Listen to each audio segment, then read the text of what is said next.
it's worse.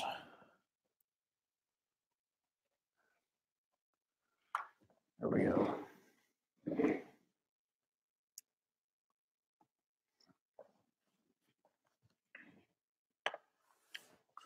What's going on? What's going on? We got 5 people coming in. Hopefully the audio is good. Let me know. Can everybody hear me okay?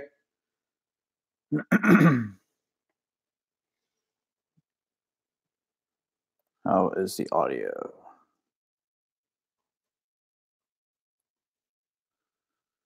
Okay, we're good. All right, welcome everybody. Everybody's starting to trickle in here. We started a few minutes early, and this is really unannounced, but it's Saturday, and I'm bored, and we had the track yesterday. If you guys missed that video, it is live. The car finally went 11.3, but the purpose of this live chat is basically to answer any questions, do a little Q&A, and of course, it's all going to go into like just regular car talk, eventually. But I get asked a lot, hey, I want to start a channel, and I've talked about doing this for a little while. And anyway, I want to do something like this to just help, and it's a little bit easier if we go live and I can talk to you guys about it, versus just making a video, because there's going to be a lot of unanswered questions. Because starting a YouTube channel can be a serious thing. It could be a hobby. You may want to quit your day job and really give it a shot. But anyway, audio is good. Looks like everything is good. Yeah, it is Sunday. My days are mixed up. Yeah, Sunday. Well, that's what happens. All right. Anyway, so did you guys see did anybody see the last video? Stoner, LOL. No. Yeah, I try to stay away from that stuff. It's not really. Oh, super chat already. 199. I have an 18 GT and a 2012 Grand Sport and 180 HAL. What do you mean, like how, to start a channel? Elaborate, please. But awesome already. The super chats are going to come in handy because we're going to talk about it a little bit throughout the video.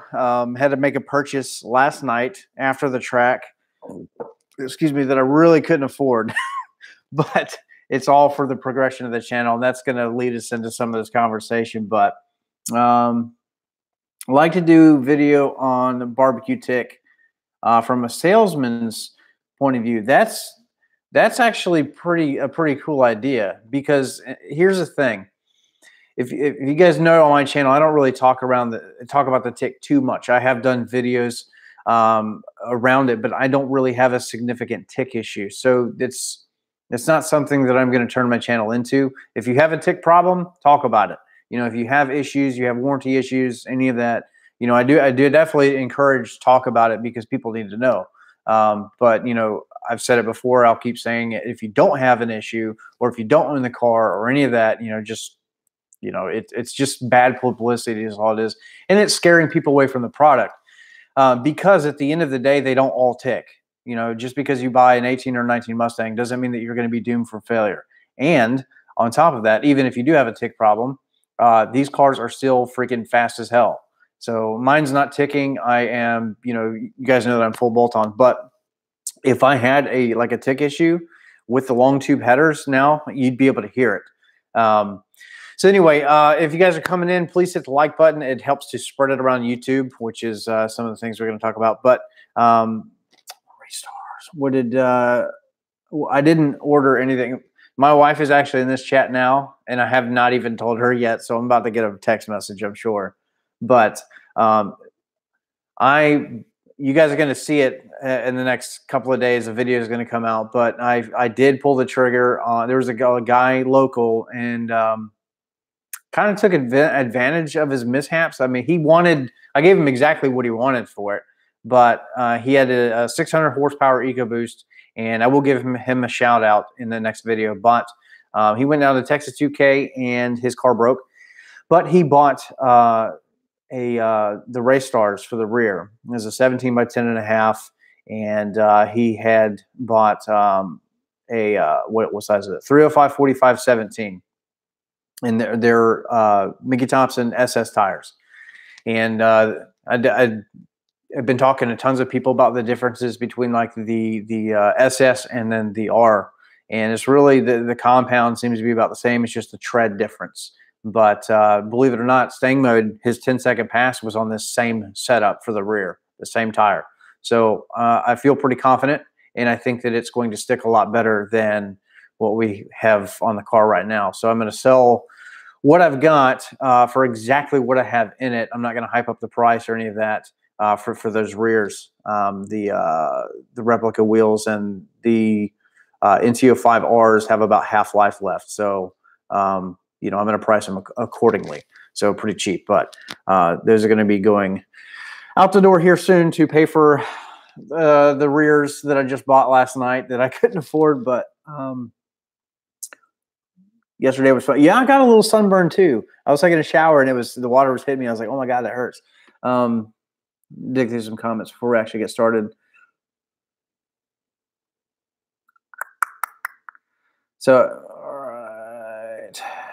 Temple, Texas. I spent some time in Temple, Texas. Well, they're at Fort Hood, so I'm pretty familiar with that area. Welcome, everybody. That is just coming in. Yeah, I imagine my warranty is probably done. And the people at the dealership watch my channel. So, you know, like the end of last season when I had that transmission issue, they knew about it pretty much when I was walking in the door. But, you know, they reflashed it, and you guys can tell the car is hauling ass. It's holding up well, knock on wood. But yeah, anybody that you guys that came out there and hung out with me yesterday is awesome. I had a lot of fun. It was awesome to be able to hang out with some of you guys. And, you know, we pretty much are going to just dedicate that track in Bowling Green, Beach Bend, to, you know, be like my home track, I guess, because it's an hour and a half away and it's a legit track. There's some other ones around here, but they're all like 8th mile tracks. But Beach Bend is a big track. It's a good flat, fast track. But you sent your super chat, but nothing. What do you mean? Did it not go through?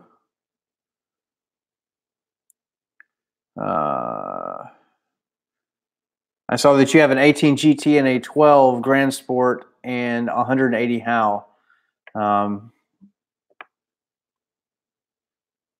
Yes, HAL. You mean like starting a YouTube channel? I'm sorry, I'm just a little confused. I'm trying to find the rest of your messages. I do want to dedicate just a moment to yes. Okay, start my YouTube channel. Got it. Okay. Oh, you're 180 subscribers. Okay, we're on the same page now. Basically, all right, so we're just going to dive into it. Welcome everybody that is coming in. And if you can all hit the thumbs up button, that way, hopefully we can gain maybe a couple more subscribers out of this, because we are very dangerously close to 20,000. But I tell you, the last like week and a half has been really slow for growth. But, you know, it is what it is. Then we're going to cover that too. Oh, super chat. Here we go. Another $4.99. I ran out of characters, but yes, how to start a YouTube channel. So I'll just give more. And let's see, I have some videos and stuff. Yeah, so let's just go ahead and start. So starting a YouTube channel, you guys pretty much know how and why I do it.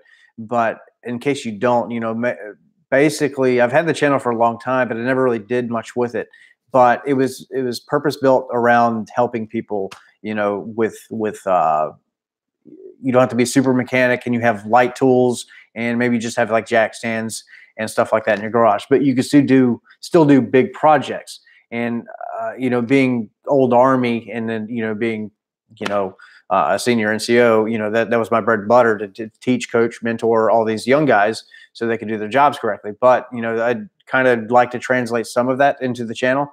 That way, you know, if you want to do headers, you don't have to go to a lift. You don't have to spend $1,000, you know, for installation cost. You know, if you just take some time, if you have it, if you're able, you know, it's too easy. And I like to be able to show you guys some of that stuff and how to do it, and then be here to answer as many questions as I can. This chat's blowing up, but yeah, your first 1,000, Surface Things is right. Your first 1,000 subscribers is hard as hell. because you got to think, you got to be realistic about that's a big part of starting YouTube and then like really wanting to like progress, is that, you know, you got to be realistic about the approach. And you know, sometimes, especially when you get, you know, like me, I guess I'm maybe a little unrealistic sometimes, but you know, I'll push a video and then like an hour later it's got 500 views and I'm like, oh my God, but I have, you know, 19,500 subscribers. Why is nobody watching my stuff? Well, it's just people have lives, and you know, like right now it's Sunday evening, so everybody's settling down and, you know, all of that. Everybody has their own lives to do. But my thing is, you don't need fancy equipment. Most smartphones these days have a good enough camera that you can just run around, excuse me, and just film off of your phone. And super chat, here we go. Greg goes, $5. Awesome. Does Beach Bend have street night racing like the other tracks? The air at night is better. Yes, they do. I think that I got to get a schedule. I got to look into it. But we were talking yesterday at the track about that. It hasn't started yet, but I think it's coming. And that is something I would like to start doing, because yes, that's my thought too, is the air is a lot better. But anyway, back on track. So you don't need any fancy equipment to start YouTube. You can if you want to, if your budget allows it. But most people that get started with YouTube, you know, just don't have that. And you're not going to make any money anytime soon unless you have a video that immediately goes viral. And then you can, you know, gain subscribers really fast and get monetized very quickly, and then start getting the revenue coming in. Because, and then that's the other thing too, is like YouTube, you know, like 1% of everybody in YouTube actually like makes it. Most car channels seem to not really grow very far past 10,000 subscribers, and it takes them sometimes years to get there. So there are, but the way that people, you know, grow is you have to push content. And this is my advice to, and I don't want to sound like one of those guys that's like, oh, just make videos. No, it's they are kind of, you know, right. You have to push content because every video gains different subscribers. They reach a different set of eyes. And if the video is good, you know, people are more encouraged to hit that subscription, you know, button. And then you got to get them to hopefully hit the notification bell, and then give them a reason to come back. My thing is I like to help, and I also like to tell a story. So definitely have something that you want to say. You know, I've seen a lot of channels, they just do, you know, like racing videos, and they don't talk, they don't do it, they don't commentate, they don't do any of that. And that's okay. You know, that's the thing, is you have to make it your own. My motivation to really fight. All right. Bandit 5.0. $2. YouTube is about passion, not money. You are absolutely 100% correct, because the money that I get off of YouTube, for example, does not, and my wife will tell you, does not justify what I actually make. Not even close. I'm spending far more money on YouTube than what I'm getting out of it. What I get out of it just kind of helps me travel here or do that. You know, one day maybe it'll pay for itself, but right, it's kind of like building a business. You're going to start small. You're going to invest in the business, into the company, right? And then for the chance for it to grow, and in hopes that one day you'll have enough publicity and you know, it'll be something big. But you know, Rome wasn't built in a day, and you know, sometimes it just takes forever. But thank you everybody that all the support that I have. It's that 1320 chick. What do you mean? Well, I don't know. But anyway, you don't need fancy equipment. You just got to be able to step in front of a camera or behind it, whatever you want to film, and just make something happen. Just make content. In the beginning, it can be very difficult because you're going to be camera shy, and I still battle with this because look, I'm still using this as my main camera. This is soon to change. I do need to step up the quality a little bit, which is one of the reasons I bought that stupid $900 drone the other day, which I couldn't afford. But that's all for the benefit of the channel and getting those aerial shots and just making things a little bit more spicy. But yeah, just pick up a camera. But whenever you hit record, and you know, I still battle with this. You know, I'm looking at it. I'm like, hey, what's up, guys? And I'll have to say that like 5 times because the stupid switch comes on. But you just got to get used to it. And then filming out in public and around people can be a little bit embarrassing. That's something that you will, you know, get over. But just keep in mind that social media is everywhere. You cannot escape social media. Everybody's on Facebook, Instagram all the time. You know, every 5 seconds of the day. So everybody's always taking pictures and this, that, and the other. So don't be embarrassed. Don't be shy. Just pick up the thing and then go. Now, here's the other thing too: is when I started, I used to basically I'd screw up and then I'd stop the video and then I would pick it back up again, and I would do like these outtakes. And then you don't want to do that. The best thing to do is when you screw up and when you're talking, just don't hit stop. Just let it record, because you can edit all of that stuff out. You can never film too much, but you can certainly film too little. And that has happened to me a few times. Some of my videos don't have intros or outros. And sometimes that's not even necessary. Like the video that I dropped today didn't really have an intro, didn't have an outro. It didn't need it. The story in the video made up for that, told itself, if you will. But let me dig through some comments because I've been neglecting it. Is YouTube ever discouraging? Yeah, every single day. Every single day, YouTube is discouraging because the comments. I got that 1320 chick in here. You have, I think your car is running now, is it not? But yeah, so that 1320 chick is building something pretty big. So definitely go to her channel and then check it out. But she is working with Lethal Performance and is building a very fast, powerful weapon. I'll say that. And anyway, I'm excited to see that thing actually get built. But how do you reach more people is the question. So let's talk about discouragement and then that question there. So yes, when you read through the comments, I mean, let's be honest. I mean, the world is a vicious place, and the internet, everybody is an expert and an internet warrior, if you will. And then in the beginning, I used to get so hot and heated over reading just some of the silliest comments. Now I just leave. I even used to delete some of them. Now I just leave it, because who cares? Because my thought process is like, look, I have X amount of people that care enough about the channel enough to subscribe. So when you get the onesies and twosies that actually comment there and they leave something nasty or whatever, everybody in the world can see that too. So I just leave it there. And then, a lot of times you guys will, defend me, which is awesome. But yes, it can be discouraging.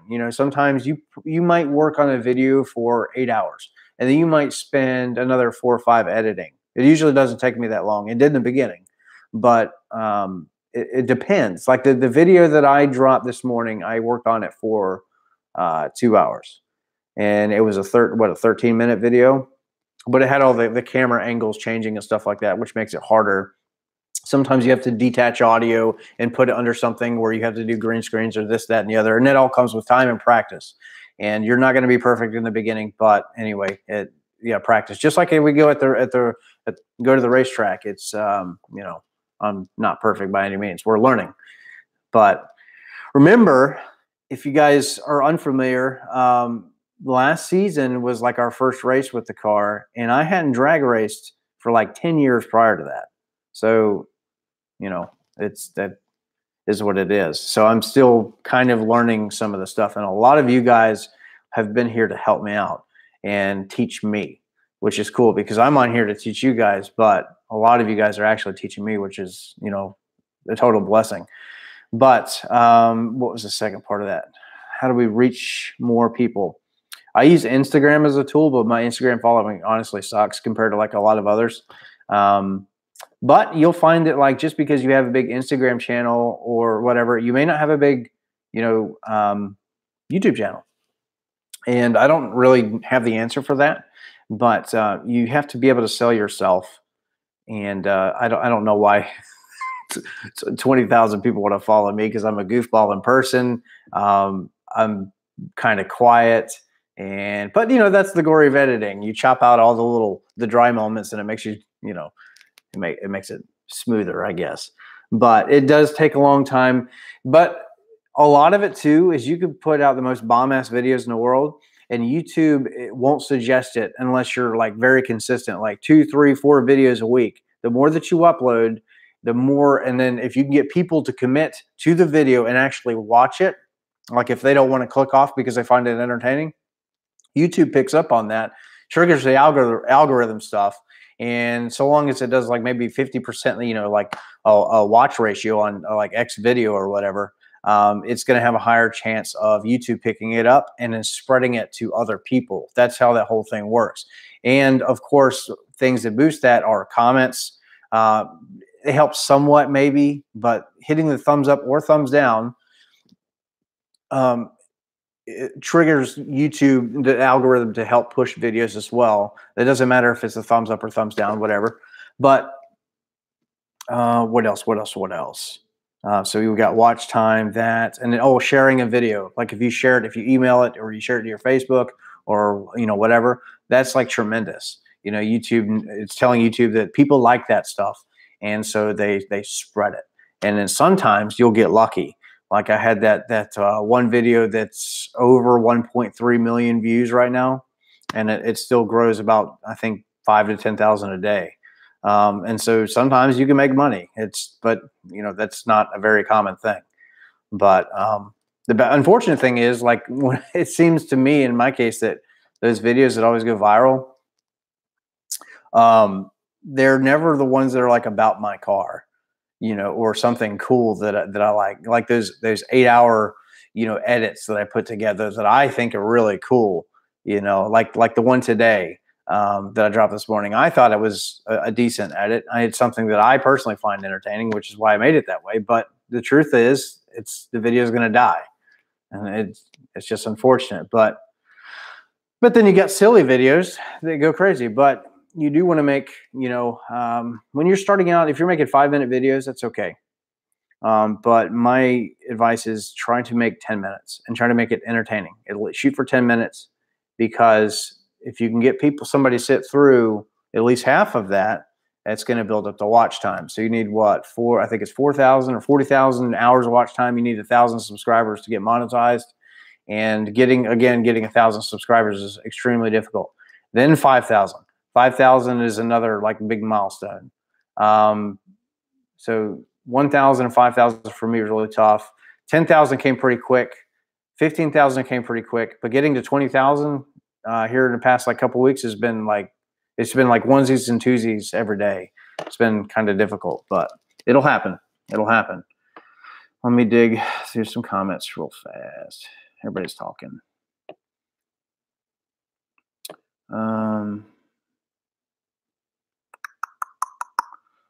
So at 1326, she drove her car today. That's good. That's what it looks like.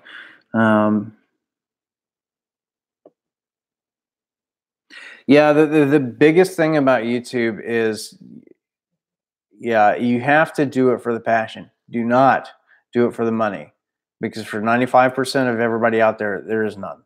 And unless eventually you might get let's say you average $100 a month or something like that. That's $100. That's great, but there's no real money in it, because most people have.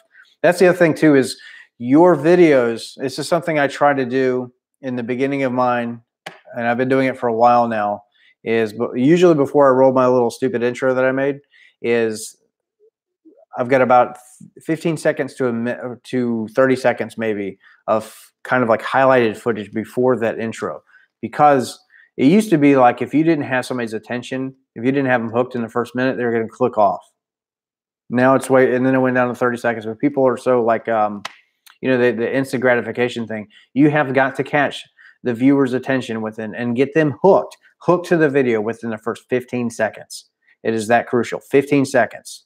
If you're not doing that, it's going to be very, very hard for people to maintain retention over the video. My average retention for the whole channel is it's up to about 5.5 minutes, and it goes up and down, you know, depending. Last month it was like 4 minutes. I think the month prior was about 7 or 8 minutes. It just depends. But trendy topics. Serpent says trendy topics. Yes, your vehicle does help. So, you know, relevant information, because at the end of the day, especially here's to get started and to start your subscribers to get them to grow, to reach more people. Your tags matter, but not really. Your description doesn't mean anything. Like it doesn't. Your title means everything. You want to have some kind of a dramatic title. And I get called out. I used to get called out as bad, like clickbait. There's a big difference between clickbaiting and I know Serpent's going to jump in here in just a second with that marketing background. Clickbait is a sales tactic, and it's what every single company, anywhere that you can spend money, everybody clickbaits, and you know, they bait you somehow. My product is the best. You have to buy my product, and here's, you know, because it's flashy and it's affordable and this, that, and the other. They entice you to go with theirs over somebody else's. Well, YouTube is not really competitive except for when it comes to like thumbnails and titles. So if you search 2018 Mustang GT and maybe you only have like, you know, 2 or 3 minutes out of the day, which video you're going to click on? You're going to click on the one that looks fancy. You're going to click on the one that looks exciting.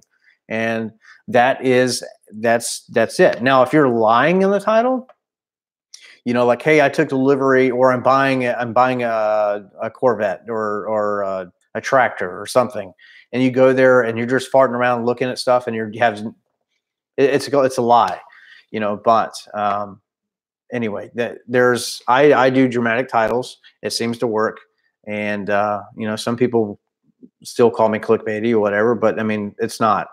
I don't lie, and then I try to get away from like sharing on Facebook and all that as much as possible, because honestly, those people just don't give a shit. And all that's going to happen is you're going to get attacked because there's a bunch of fucking trolls.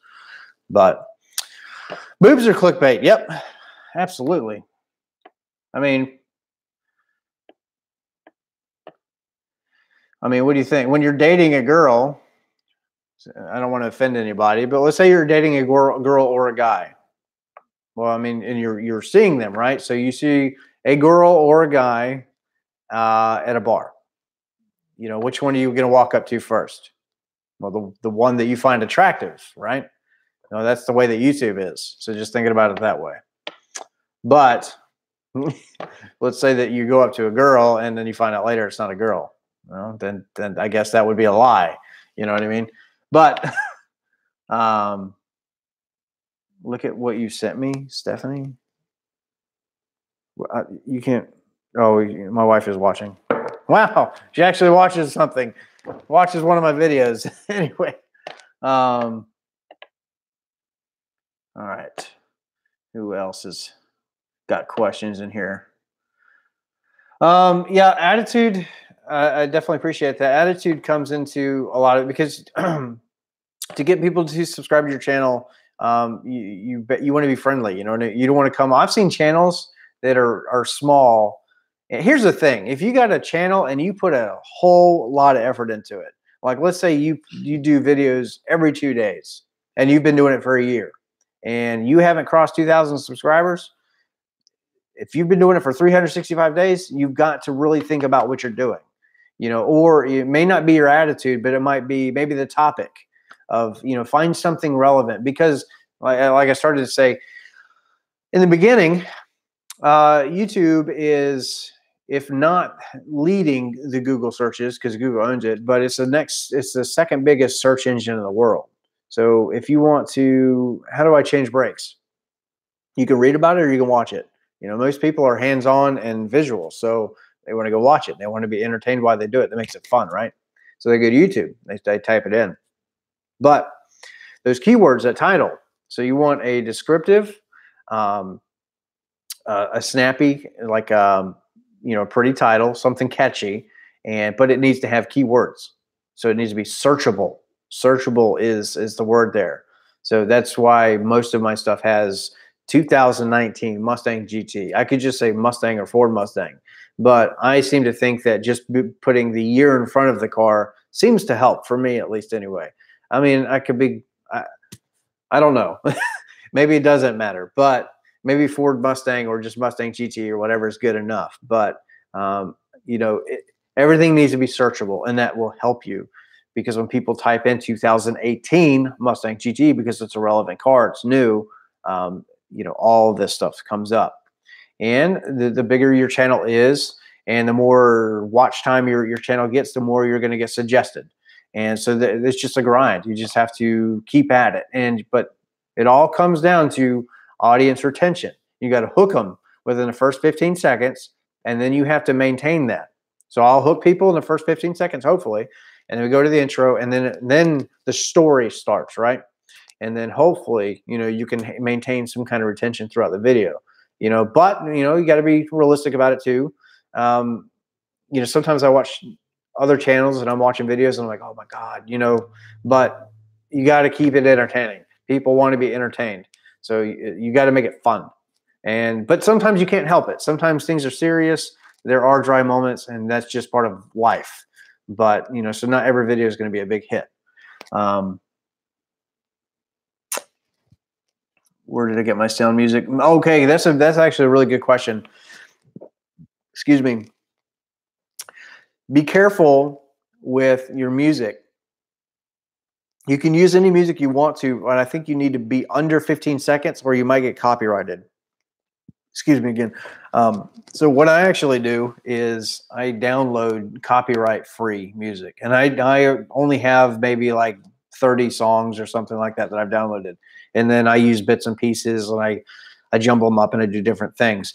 But you have to be careful about that getting copyrighted, because you won't really get flagged for it. But what will happen is, in the beginning, it's not going to matter because you're not monetized. You're not making money. But once you do get monetized, you got to be careful, because you might put out a really cool video and then you get copyrighted, you know, copyright claimed, and then guess what? You're not making money, but the other person is, or the claimant.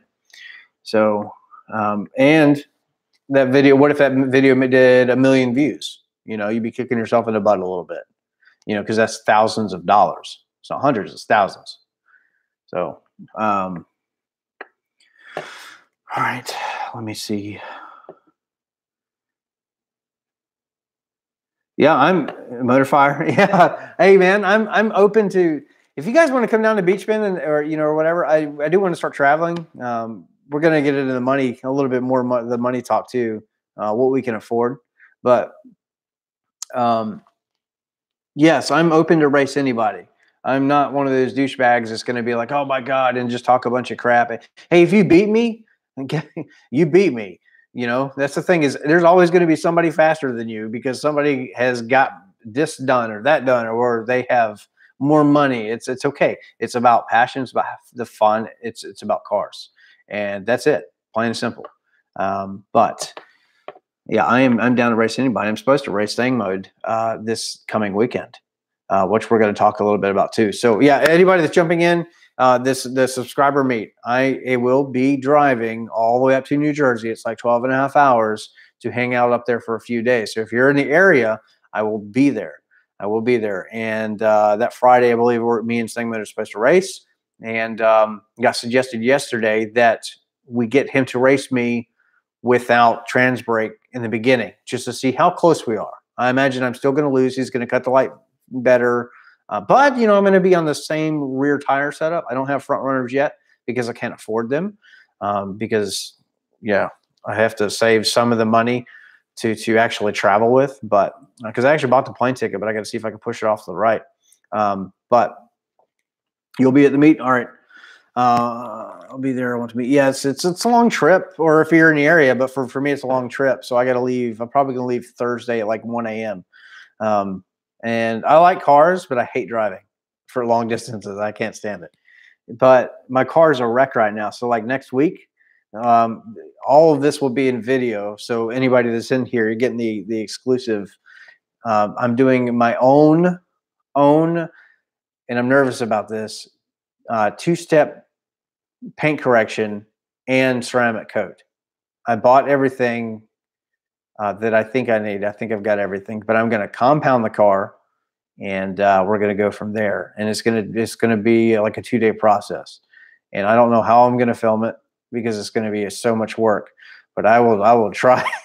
I will try to make it educational and not boring. But yeah, the car needs it, and it looks so pretty on camera, but you see it in person, it's like, oh man.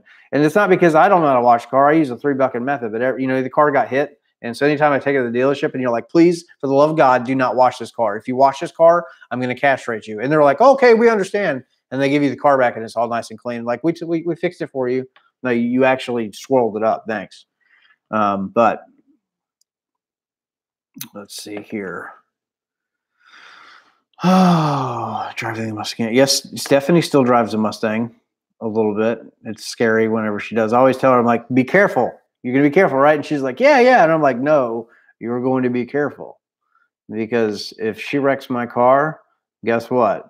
There goes the YouTube channel. No, we would hurt and then we would continue on, but we would probably not have an 18 or 19 Mustang. We'd probably have to go find like a 2-valve and then, you know, build it. But anyway, all right. Hey, it's really cool to, like, you know, everybody that's like overseas that's checking in, like Germany and stuff like that. That's awesome. I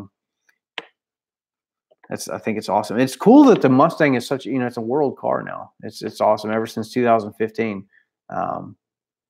It's one of the reasons that it sells so much better than the Camaro. But I love the Camaro. I'm not biased towards. I've had mostly Mustangs, but I'm not biased. But the 6-gen Camaro is an awesome, awesome car. Let me, anybody else got any questions about the YouTube stuff? Oh, we didn't talk about money yet. So yeah, don't do YouTube for money. Because there realistically is none in the beginning or not for years to come unless you're very, very lucky. And expect to pay a lot, you know, going into the channel that you're not going to get anything out of it in the beginning. So you're going to fork over a lot of money, like the 11.3 pass. You know, I think that honestly, like I think 11.3 is probably about it. I don't know if maybe people have gone 11.2s with the same stuff that I've got on a drag radial. Maybe I think the chances that are probably slim. It's just, I don't know. I think, and you're certainly not going to do like an 11.1 or a 10-second pass on a radial, not on an NT05R. So you got to have more sidewall and all of that. You just need a better tire. So now I have the rears. I need the fronts. I got to find some damn, the Dark Stars is what they are. The Raystar Dark Stars, and they're the black ones. And I got to find some fronts and some tires. But I don't want to buy them new. They're expensive, but I may have to. But that may have to wait for another month or so.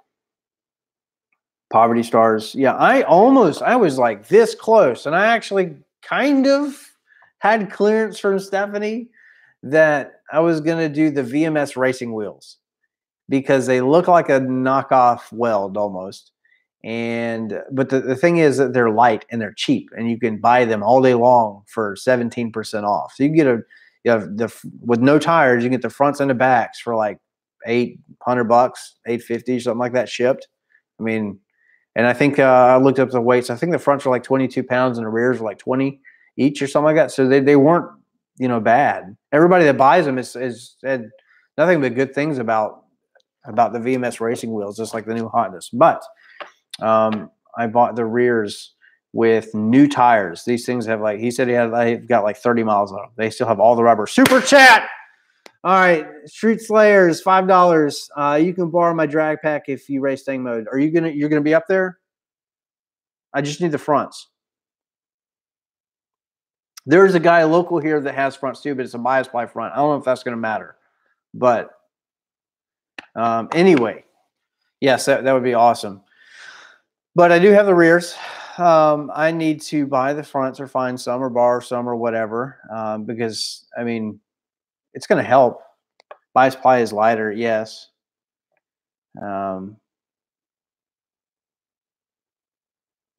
Okay, Steve, you're gonna let me? Yeah, I can borrow yours, Steve, if you don't mind. I don't want to take away from what you might be doing this next weekend. That's mostly why I didn't ask you yet. But if I can borrow them, I will take care of them, and we will try to do something better than 11.3. Oh, they are biased. Does it matter? Can you answer that? I don't even know if that even matters. I know the rear would matter because I have an automatic. Oh, you're going to be on the road course. Got it. Okay. Well, okay. I may drive to you tomorrow or something. We'll talk. But yeah, the traction was is the 60 foots weren't terrible. I mean, that's all just, but once we got moving a little bit, you could actually hear it in the video, and you could see it in the tack a little bit if you follow closely.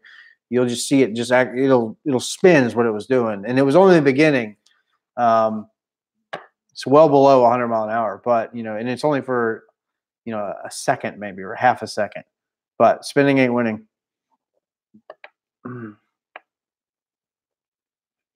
Oh yeah, I need an 18 front because I got those performance pack fronts, springs or not springs to the brakes. Trans brake.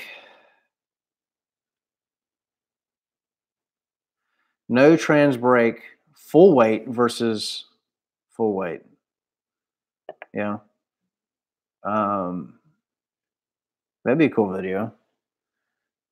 Oh, I do want to do this again.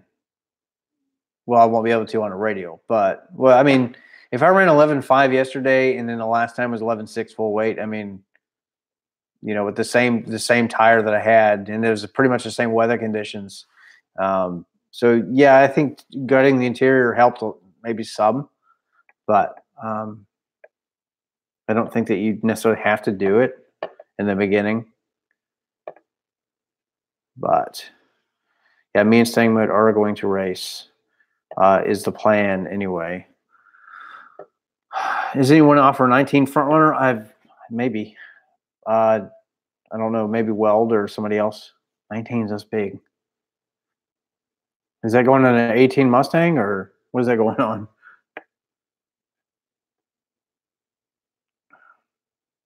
But there's losing my train of thought. This Saturday, no, I will be there. I'm driving to New Jersey this Thursday. I will be there Friday, and I will be there until I'm coming back home Monday, like real early.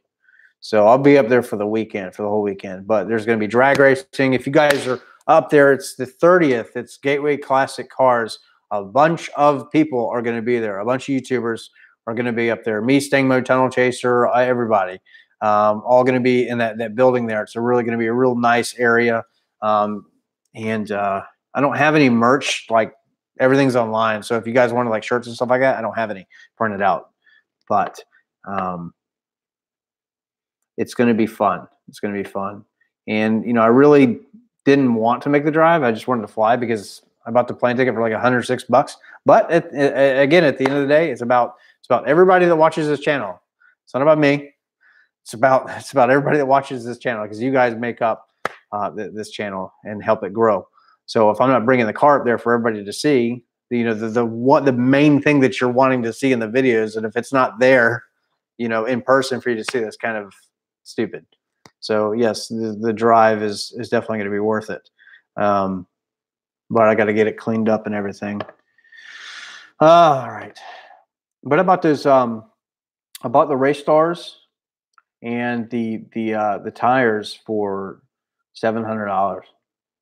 So wasn't too bad. They're brand new. Everything's brand new. They got the stubbies all over them. Haven't been turned not once. I think they were pretty much just mounted, rolled down the road for like 2 miles and then taken off. But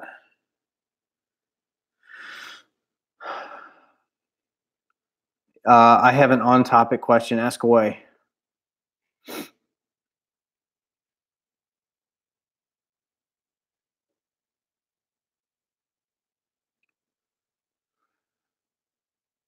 What camera equipment would you recommend? I'm currently using my iPhone X, what is it, 10s Max as my main shooter, and the video clarity is not like, I need to step it up. I need to go back to a real camera. But the audio that comes from the iPhone is really good. The audio is almost more important, in my experience, than video quality. If your audio sucks, people will not watch. So, and then I have two GoPro Hero 5 Blacks that I use for mostly outside stuff. Although I've been put one on the helmet, and the audio, you can tell in the video, the audio is definitely different. And but if you're wanting to buy like a GoPro as a main camera, the new Hero 7 has like really clean audio, and it's got that awesome like video stabilization that's built into it, and it's sweet. So if you wanted to spend, what is $300 or $400, outside of just using your phone or something, you could do that. But you don't have to have anything fancy. Like Stang Mode has almost 51,000 subscribers, and he still shoots most of his main shooter still, even though he has another camera, is his iPhone. So it's very possible. But the iPhone does really well in the bright sunlight. When it sucks is like when it's like, if I were filming in this room, it's just, it can't handle low light as well as other things. So everything gets really grainy and all that. But maybe you can adjust the ISO independently. I don't know. But anyway, there are other cameras too. A big one is like the Canon G7X Mark II is pretty much a good camera. The only reason I don't own that camera, honestly, is because it does not have dual pixel autofocus. And supposedly there's rumored to be a Mark III coming out, but that's like a phone-sized Canon that you don't change the lens, if you guys are unfamiliar. But it's like one of the go-to cameras that YouTubers use. And it has no audio input or anything. All the audio comes right off of the camera, but it seems to work out plenty well. Michael Mack uses that camera. I know that. And I would like one. I would just like to have dual pixel autofocus too. That's a big deal. And, I don't like watching videos where it's hunting and things are not in focus. But DSLR cameras, you can use them. Stay away from Nikon because of, again, the autofocus thing. They're good for pictures, but not video. Canon is really good for video, and because of the autofocus. But yeah, cell phone is plenty fine. Cell phone is plenty fine. Generally, the audio is perfectly fine. The audio, you think on it, we talk on our cell phones all day long, so the audio is really good. A lot of technology built into that. The video quality is pretty good, and like these guys can film like 4K video, like I think even a couple years, maybe even all the way back to like the iPhone 8 or whatever it is, can do like 4K 30, maybe 4K 60 if you want to choose shoot in 4K. They do great slow mo. I don't know what this one goes up to. Maybe whatever, it doesn't matter. I don't shoot in slow mo. But yeah, you don't have to. And the cool thing too is you can film, and guess what? You put it in your pocket and you're done. Or something comes out and get your iPhone out, swipe down, you are ready to go. And then you can just toggle through your stuff, right? So that makes it super convenient. You don't have to worry about audio. You just have to worry about a little bit of wind noise here and there. And if you have like a Mac and you're an iPhone user, you use iTunes, it's free. And but outside of that, you're paying for editing software. And I don't, unfortunately, know what you guys should use. I guess Adobe, but there's money and there's cost involved with that. But I have actually outgrown iMovie, so Final Cut Pro is eventually what I need to get. It's just iMovie, like just a little bit above. You can do more stuff. You can stack more things on top of things and make things fancy. But a lot of people fuck up their audio in the garage. Yeah, I guess like the echoing and stuff like that. But the Samsung Galaxy like S10 Plus and like even like the S9, those are good cameras. They have Samsung makes a bomb ass camera, and the audio is very, very clean too.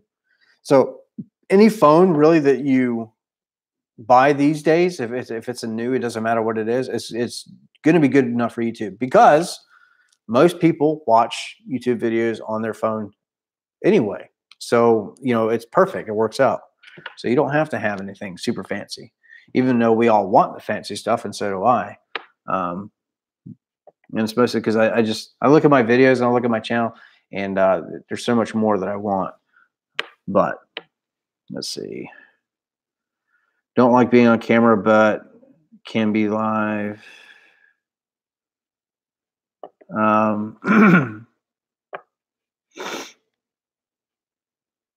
Yeah, your first video, like if you go back like a year and a half, like when I first got my blue 18 Mustang, and you go watch those videos and then you watch like the new stuff, there's a big difference. It's just because I've been doing it so long.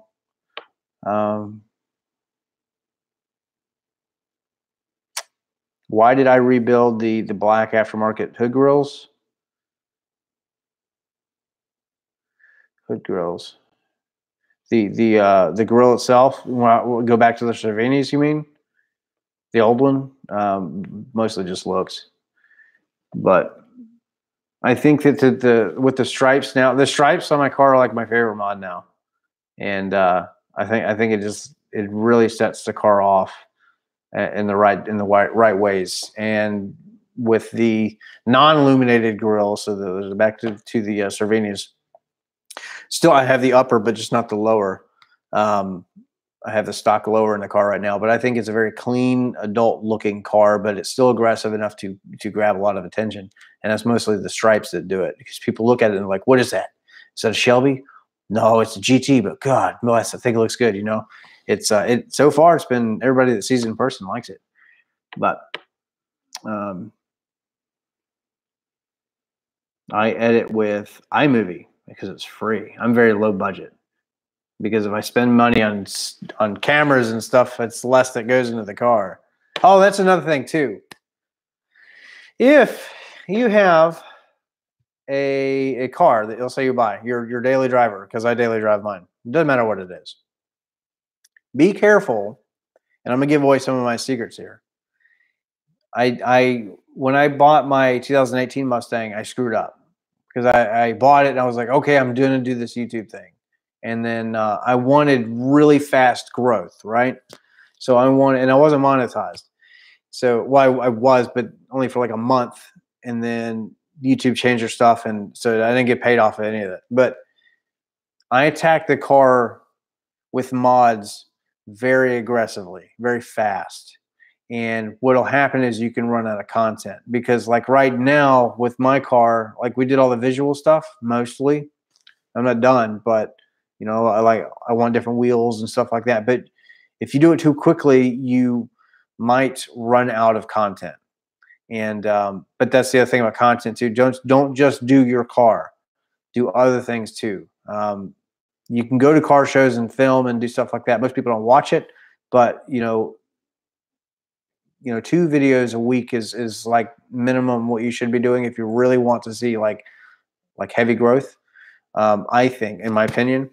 But if you can do two videos a month, that's fine. Just do it for the hobby. Do it because maybe you have a message, you have a thought about something, you know what I mean? You feel a certain way about whatever, and you want to publicize it because it might aid somebody, it might help somebody. And so even if you're doing it once a month, twice a month, it doesn't matter, whenever you have time, because time is another big thing. I do this like every day pretty much. And anyway, welcome everybody that's coming in. But yeah, time is a big thing for making YouTube videos. Sometimes you have to travel. There's money involved in travel. So you got to think about gas, food, hotels, or plane tickets, and all that stuff adds up. It's just to produce a video that might make $30. You might spend $200, and then so you lose, let's say it takes $200 to go do this, and then you make $30, and you lost $170. But it is what it is. But let's say that you gained 15, 20, 30 subscribers from that. I mean, is it worth it? Maybe.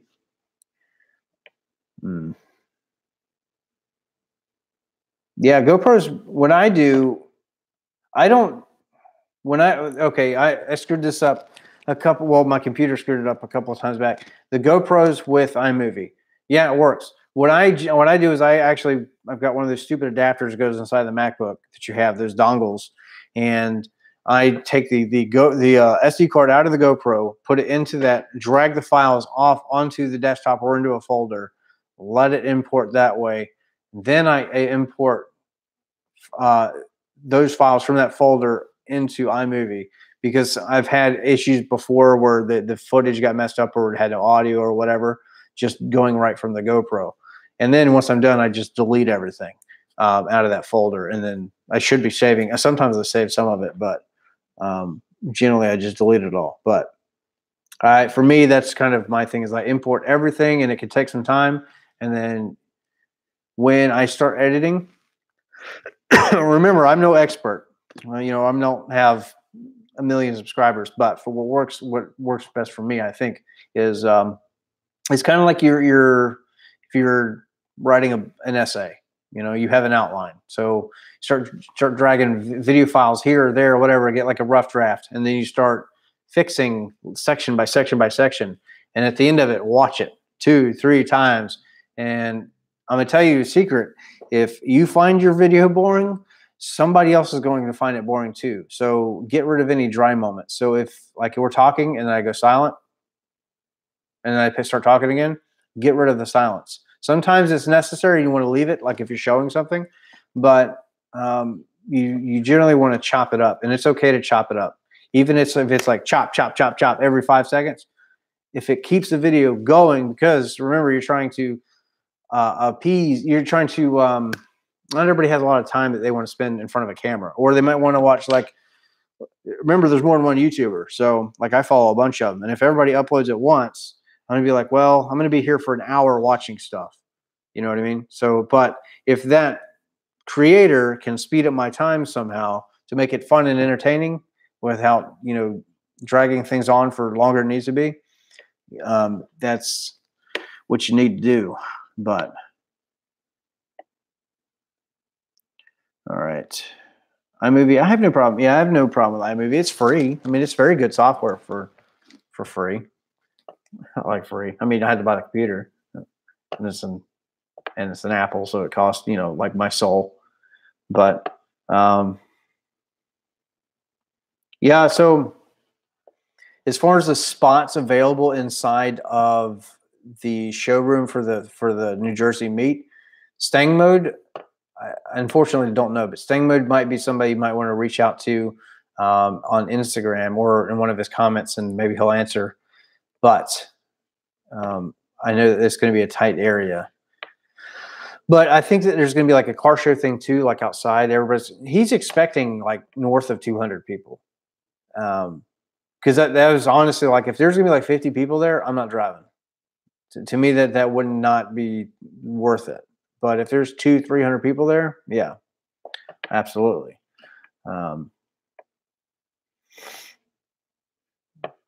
Digging through some of these comments.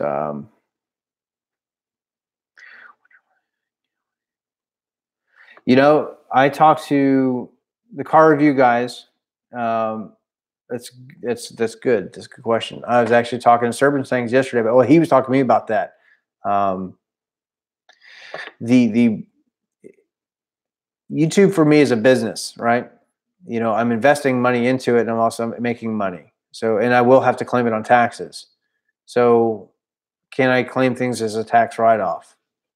I guess you can. You'd have to do itemized claimed, and that's why I need to start keeping receipts and all that, because YouTube is kind of interesting, because it's like, it's a job for some, but for others it's not really. But I don't know. But this year we're going to find out. But Serpent Things, I think he actually did that for his last year's taxes, the ones that he just did.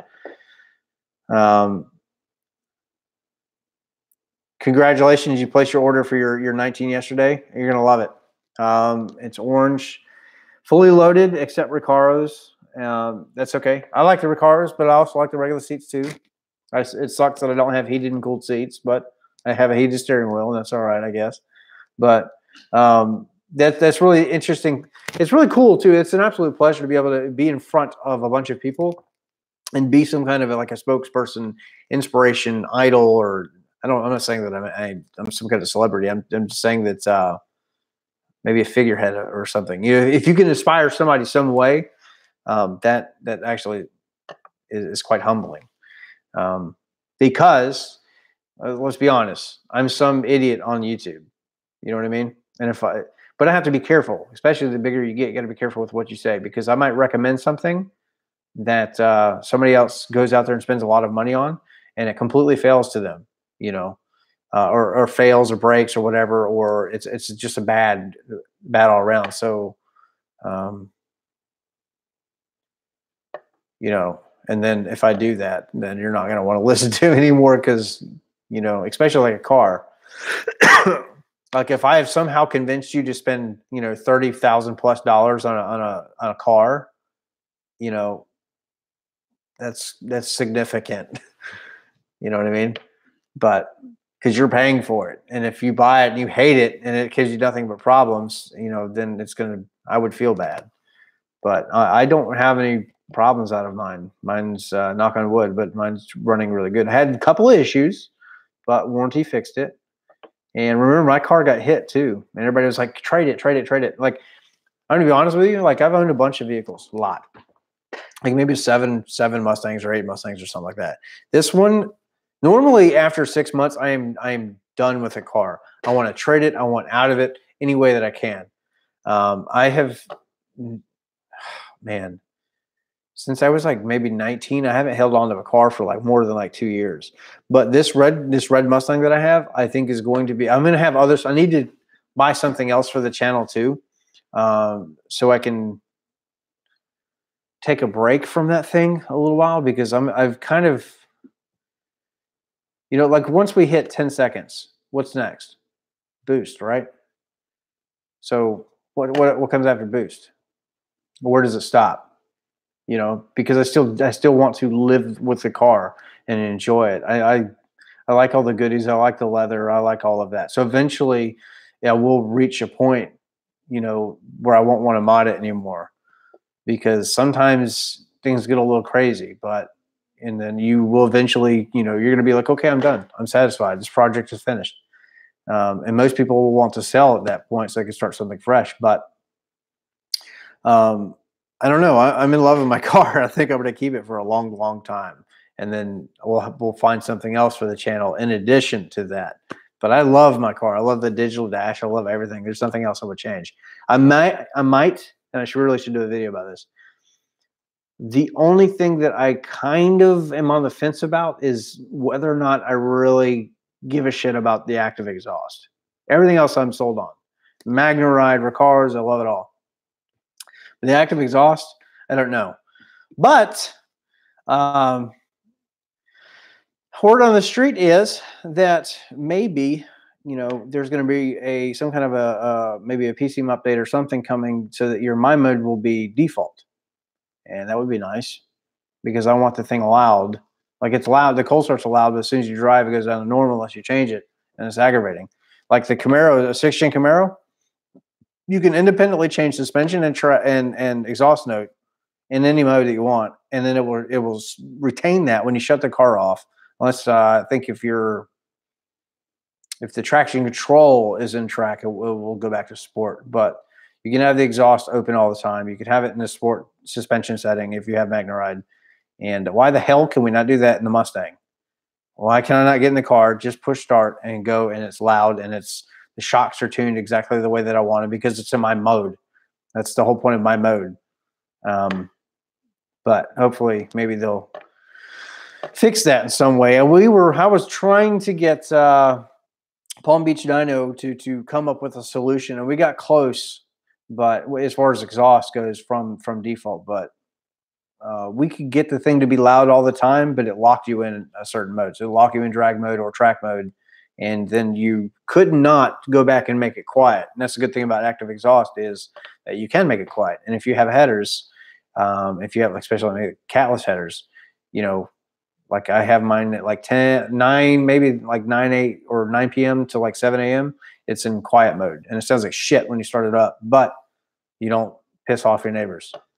But during the day, it's loud. Yeah, I live in Clarksville, Tennessee.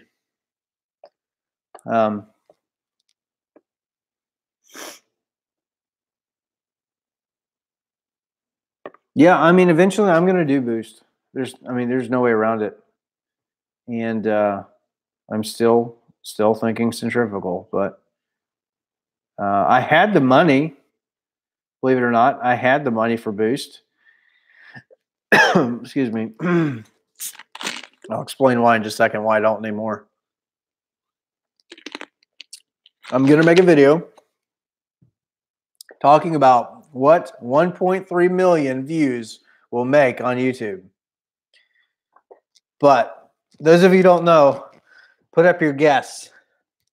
Put up your guess in the comments. What does 1.3 million views give you?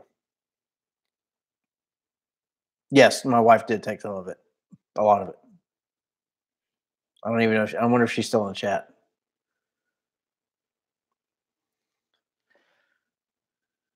Is that 1,300? 3K. Depends on CPM. Best answer yet. Depends on CPM. We will talk about that. 85. Oh, there we go. $5 super chat. I'm going Pro Charger D1X next month. Great channel. Thank you so much. Pro Charger's not off my list either. It's either going to be that or Vortec. But all your super chat money, if you guys are new to the channel, it always goes towards the channel, or something, or gas money, or content, or something. I don't generally pay my light bill with super chat money. Where YouTube's taking like 40% of it anyway, so $5 is half of that. But anyway, anything that anybody ever gives me always goes back into the channel in some way. And I generally don't ask for money, but it's definitely appreciated. Magnerite is $2,500 in Canada. Holy crap! Active exhaust is close, but yeah, Magnerite is, well, here it's like $1,600, I think, and it's worth it. For $2,500 though, I don't know if it's worth it. I don't know if it's worth it for $2,500, but all right. So here's the answer. The CPM does go up and down too. So in this last December, it was a big month because it was a holiday. So everybody or my CPM, I had some videos were like $9, some were $12 per 1,000 views. CPM is cost per mil. So, and it works cost per 1,000 views. Most car channels seem to be around $6 to $8. And they all depend on the video. And mine averages around $7. Yeah, so far. At least it has for like the past 2 months anyway. Before then it was a little higher, but it was, again, the holidays. So that video, this is why YouTube can be, it will happen to everybody that sticks with it. And it's happened to me a couple of times, but the 1.3 million views was, that's not going to happen very often. But that video released in January of 2019. So right after Christmas, and all the ad rates went way down, down to like $5. And anyway, so now it's up to like $7, but the video's dying.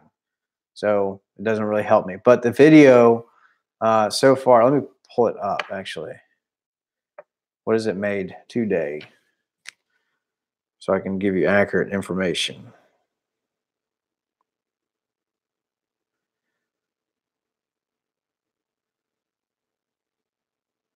Take me just a second. But I will make a video about this. It's 1,352,000, more, a little bit more than that right now. And it has made in its lifetime revenue, lifetime 63, just over $6,300. It had a retention of about 4 minutes. So, but half of that got spent on like my wife buying stuff for the whatever, the house, and other things. We bought a drone. We bought what did we buy? We bought those wheels. We bought the tires. We bought the stripes. We bought I don't remember what else. So a lot of it is gone. And then I had it all sitting aside, and then life happens, and this expense. It's always like that. When you are broke, there's no expenses that ever come up, and then as soon as you get money, something happens. Like a dog has to go to a vet. Mine did not, but I'm just saying. Or this happens, that happens, and you're like, well, okay, I guess we'll pay it. We have the money, but that money's all gone now. So I had basically boost money, but it's gone. But the thing is, let's pretend that I did go boost with all that. Let's say I put a Vortec on it, made 700 horsepower. What's next? What's next for the channel? Or really, what's the best way to build a car? So I like to build things from the ground up. So if I could bolt 700 horsepower to a car, I can't drag race the thing, not to its full potential, because I'll just be out there breaking axles.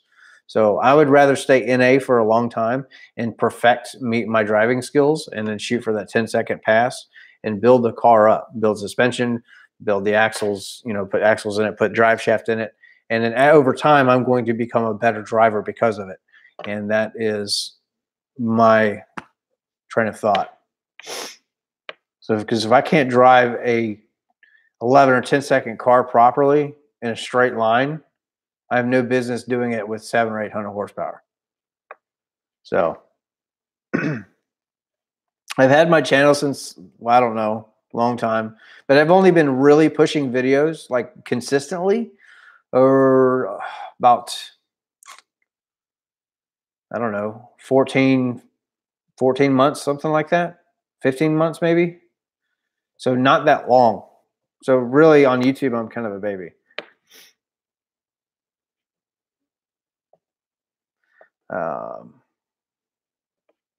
Speed Phenom. I have no damn clue. These guys, you can social blade what I'm making this month. They're about something close to it. There's social blade, type in my name, and it'll show you about what I average. But keep in mind, I had that $1 million video that that helped fund for like the last couple of months. So the numbers are a little skewy right now. But on average, I don't make anywhere close to that. I can make a car payment off of YouTube, if that tells you anything. That's generally about what I make. Yeah, we're spending way more than we make on YouTube, especially if you're not monetized yet. So, but if you invest in yourself and your business, it'll hopefully pan out. But Speed Phenom, I don't know what he does for a living. I know he's young. I know he's got some expensive shit, but he's not making YouTube money. Not really. But you got to look at like Guitar Mageddon. That guy makes, he doesn't make street speed money on YouTube, but he has some really expensive builds, and a lot of that's just his day job. He has a day job that pays a lot of money, but he works his butt off too. If you watch his channel, did I say $1 million video, million view video? Yeah, that's Speed Addict. Ken, that's my thought too. Is like, if I can make a car payment every month consistently, if that's all that I ever make, that's fine with me, because I'll continue to make videos and spend money and all of that. But if I can maintain like car payment and insurance, that's fine with me. But sometimes your little videos will go big, but other times they just won't. Like if I said that I was supercharging my car and I actually did it, say the next video you watch, the car supercharged, right? Let's say it makes 750 horsepower. The video is not going to produce 750 or $7,500. It probably won't, but I've been wrong before.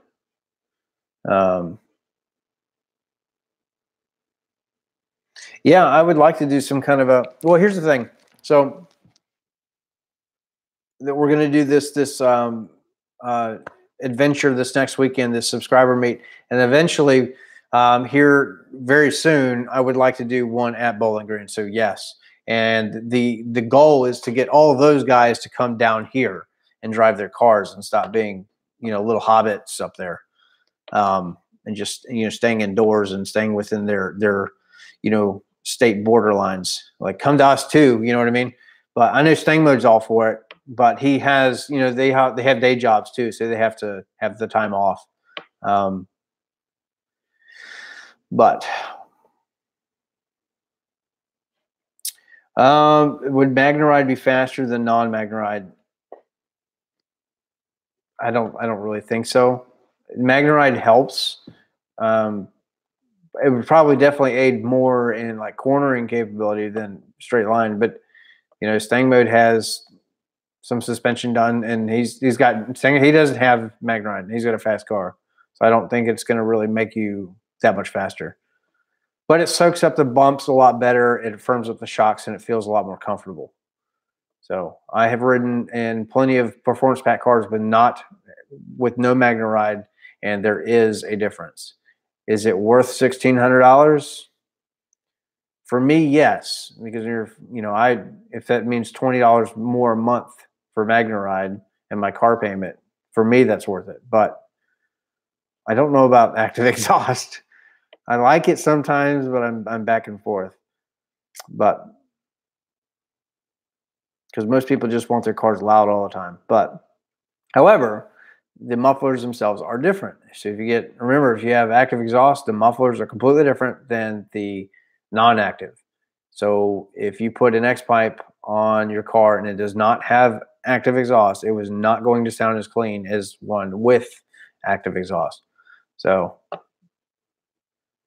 because active exhaust with like an X pipe, resonate or delete, it sounds like a Corsa Sport or you're like a Borla S type. It's loud enough and it's still deep.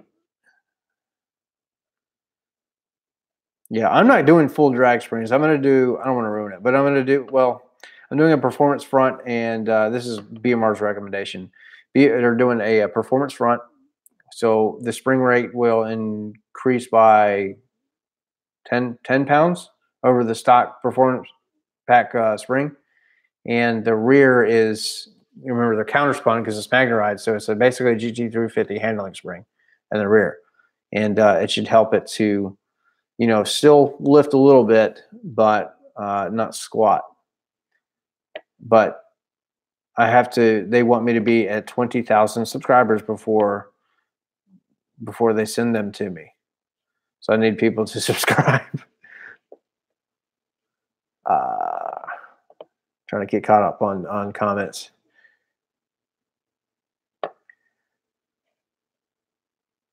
Yeah, I love the stripes. All right. Did we cover everything as far as YouTube stuff, like getting started? Anybody have any more questions? Solely specific to starting a YouTube channel or maintaining one or the cost involved or any of that?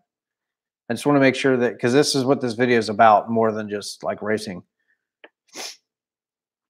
I have merch. My merchandise, it should be linked. It's all Teespring stuff, but I need to make more of it. Yeah, push content. I mean, that everybody hates hearing that because not everybody has the time to push content, but everybody wants their stuff to be successful. But YouTube wants you to push content because they want people to watch YouTube, because they want YouTube wants you to be monetized so that they can display ads on your stuff. YouTube wants you to have 10-minute videos that people will watch all 10 minutes and watch 2-3 ads, because YouTube makes money that way. The creator makes money, sure, but YouTube is getting the vast majority of that. So it's just like any other television show or whatever. I mean, I'll display your ads on my stuff, but you're going to pay me. But the advertiser is going to, it works out for them.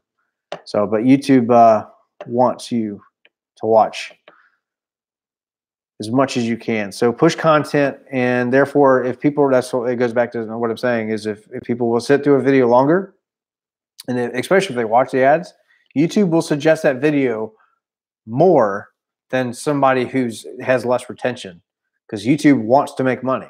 You know, if they're a company, that's how that works. But you have to push content. Every single video brings some new subscribers. It may not be a lot, but every single person is. That's the other thing too, is like in the beginning, you kind of just like, you see numbers, right? And you're like, oh my gosh, I got, you know, like I've got 200, I got 500 subscribers, right?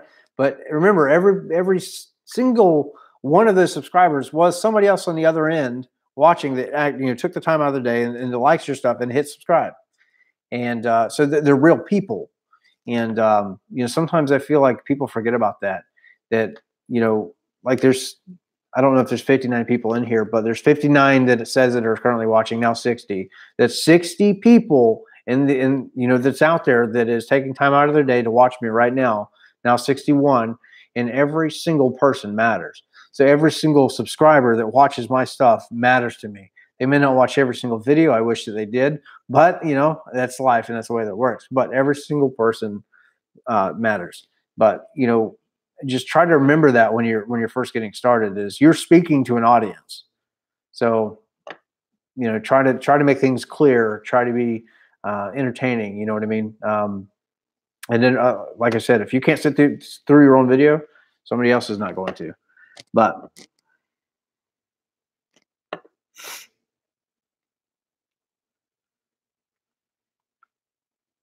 do I get more from watching full ads versus skipping? The theory is yes, that if you watch the full ad, the creator will gain more, but I don't know. I mean, that's what everybody says, you know, watch ads, watch ads.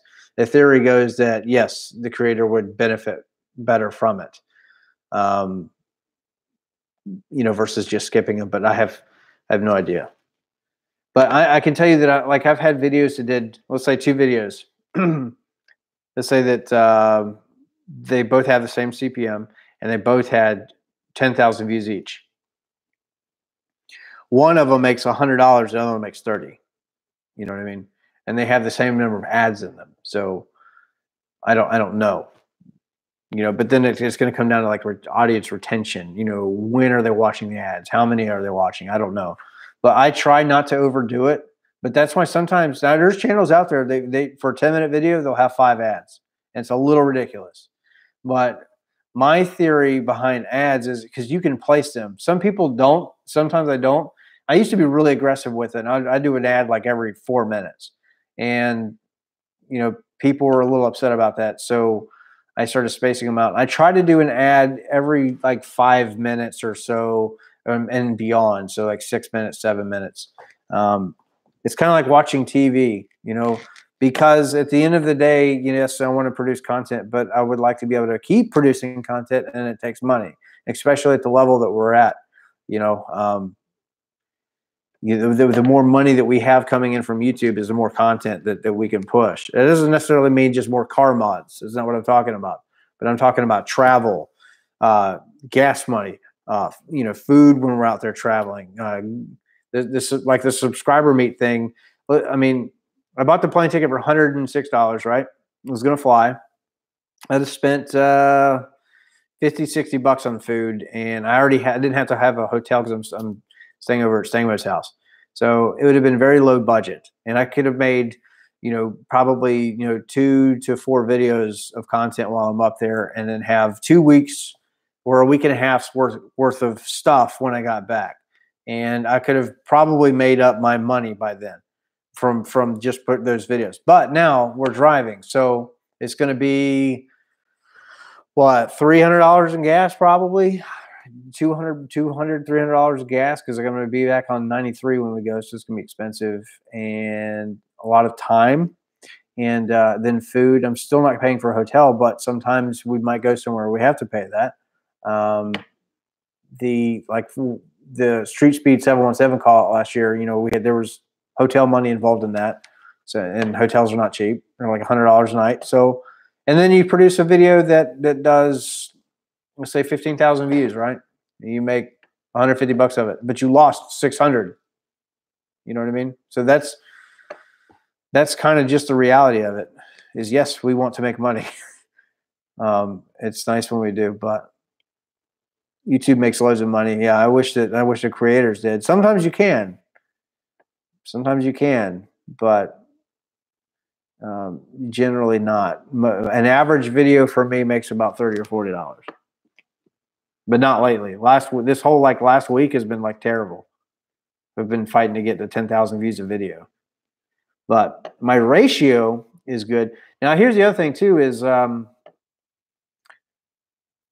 you know, you can look at it in your analytics, and those of you that are in the chat that have YouTube channels, you could probably back me up on this. What is your percentage of subscribers that watch your content? Because I can tell you, if you've got 20% or anything near that, you're like really good. Mine is less. It used to be really high, and then I had a lot of growth in the past couple of months, and that number has gone down. I'm talking about subscribers that come back to constantly, they watch every single video. But everybody that's in this chat right now, you guys are always like the ones that like attack the video as soon as it drops. And I think it's freaking awesome. You know, I love seeing like first, second, third. I mean, it's cool. People are just like vultures. Like, shit, yeah, he dropped a video. Let's watch it. I think it's awesome. Because I try to do that with other channels as well, as much as I can. But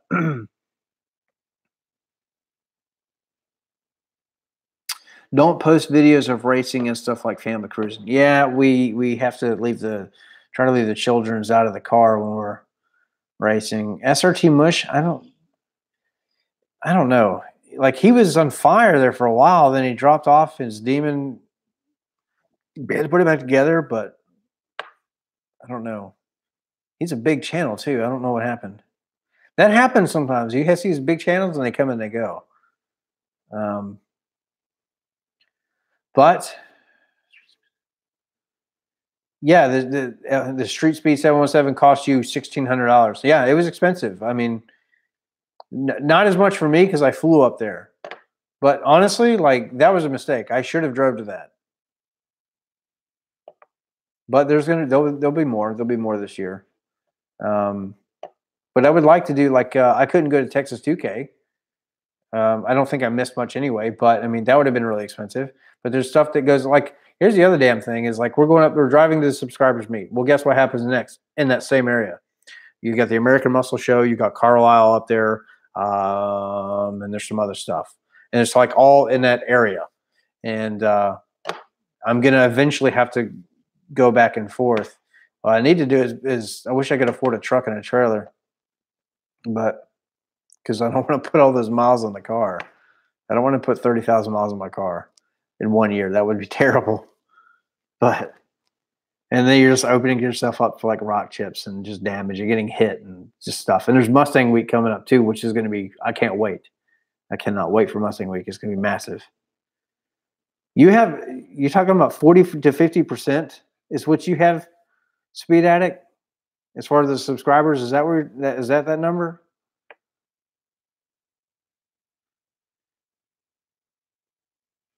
Wait for him to say yes or no. YouTube Red, yeah, you get a percentage, but it's like significantly less. I don't know what it is. Not retention. What I mean is, yes, retention matters, but there is a ratio of your subscribers that watch versus non-subscribers is what I meant to say.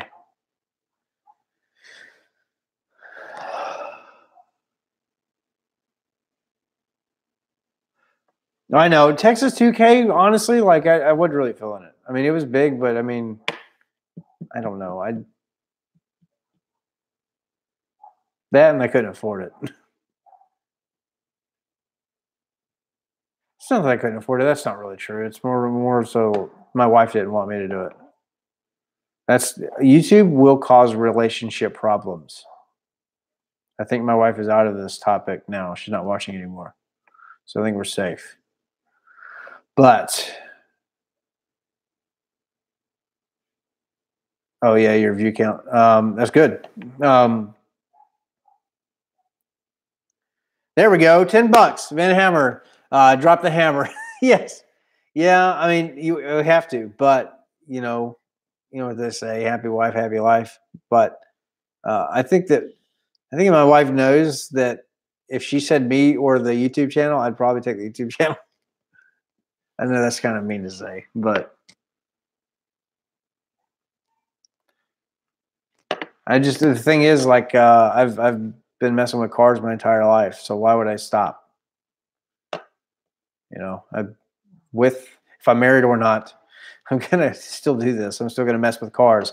I can do it on camera and help people, or I can do it off camera and it would just be me. But I'm still gonna turn wrenches. So I used to ride motorcycles a lot, sport bikes and stuff. I gave that up once I had kids, and that's all I would do. And when I was in Station, Texas, I would just ride a bike. And then I played paintball for a long time. I did tournaments. We'd travel around, play for some nice teams, and had a lot of fun. I gave that up because that's expensive. But and because I'm also old and broken. But if your ratio is 35%, that's like really, really freaking good. Mine's like 12 or 13 or something. Yeah, I cannot wait for this next weekend. It's gonna be so much fun.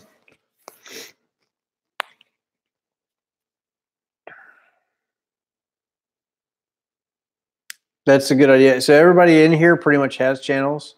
So you can pretty much click on anybody. I think you can click on people. I don't know, but you can highlight them and go search them. A lot of these guys that are in this chat right now have YouTube channels, and you're like me and you bust your butt to produce content.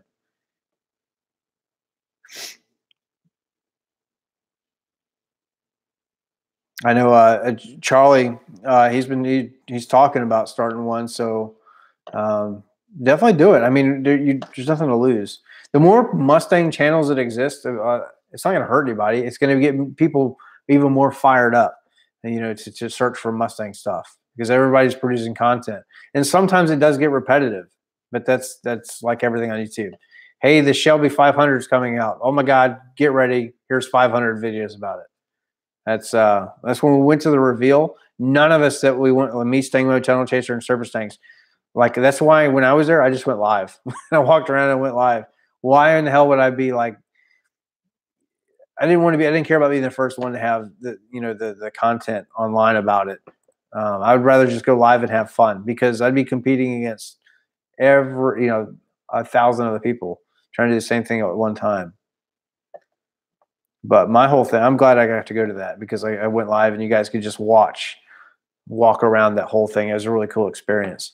But that to me meant more. But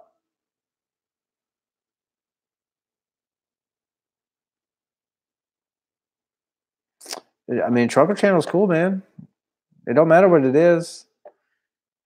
Right now, we're all just hanging out. We're just talking. So it doesn't have to be a car channel. It could be anything. It doesn't have to be. You do want to find your niche and go after it, but it could be anything.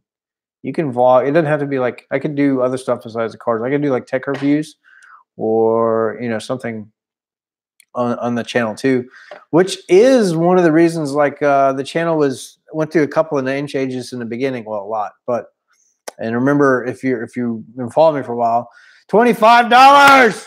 Thank you, Tim Coleman. Thank you so much.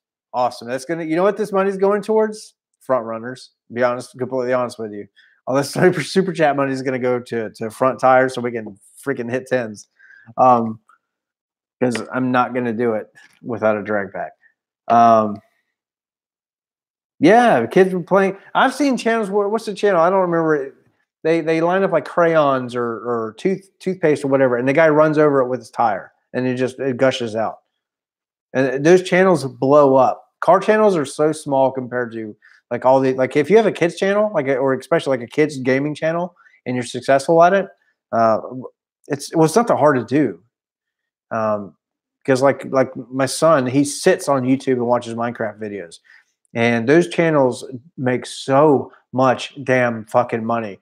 Because let's think about it. You got a 13-year-old my 13-year-old boy, stepson, will sit there and stream Minecraft videos, the entire video, all the ads, everything, because he's watching on the TV, and he sits there for hours and he watches it. And he'll do that every day. Those channels make a freaking killing.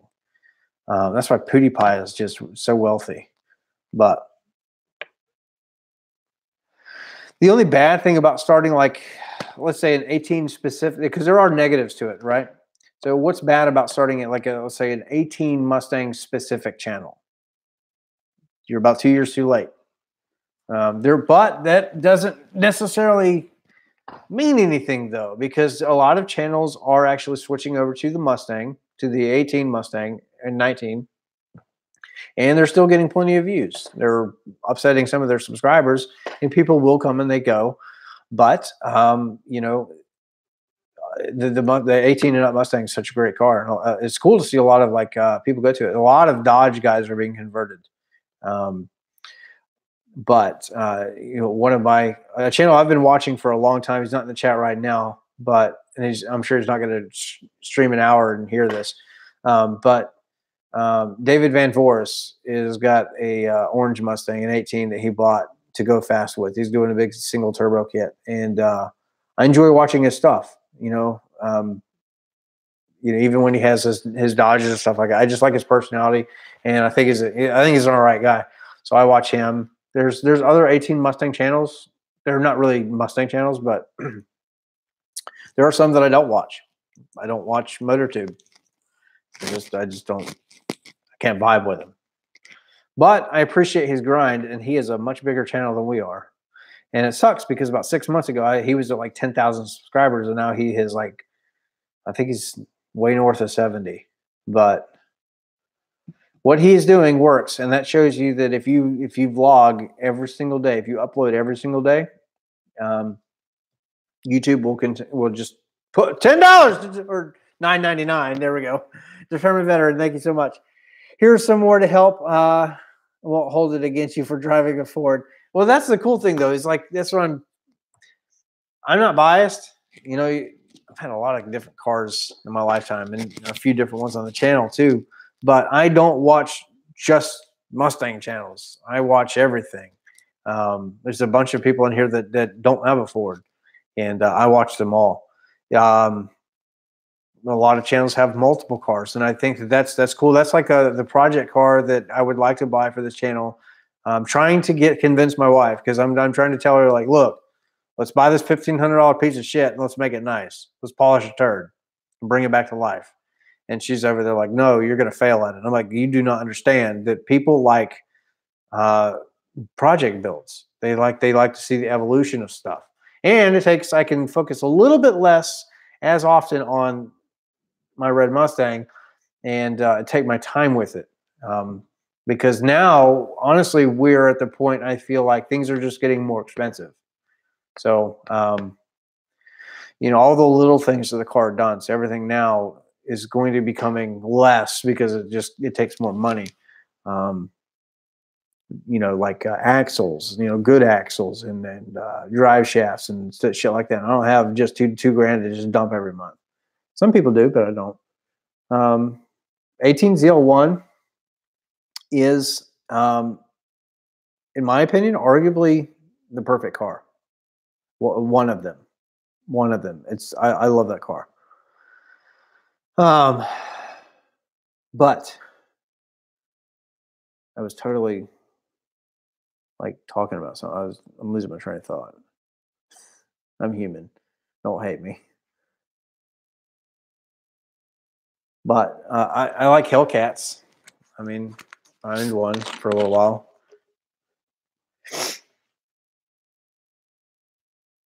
Coyote swapped F100 on YouTube somewhere. I mean, I think that's really cool to do like swaps like that, and you know, I think it's really neat when people just kind of like Frankenstein stuff together, things that you would not normally see, and it makes them special. A friend of mine that is recently out of the Army and now is moving up to New York. He's up there now, but Spooling Up Performance. He's been on the channel a few times. His name is also Alex, and but he's doing a pretty cool build with you know, a turd RX-8 that he bought, but he's going to turn it into a monster. And I think that would be really fun to do something like that. And you just, well, you know, there's a channel, Auto Vlog. You guys are probably familiar with him. He bought a $500, what I think it was a Corolla, and thing was just a piece of crap. And nobody could understand why he bought it. And but he was able to do things with that car that he was unwilling to do with his expensive, you know, Mercedes or whatever he's got. But he also did a video where he dumped brake fluid into his car, and he drove around to see what it would do into that little piece of crap, because if it blows up, who cares, right?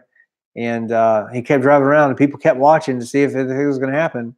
And that video made $48,000. $48,000 off of about a 10-minute video.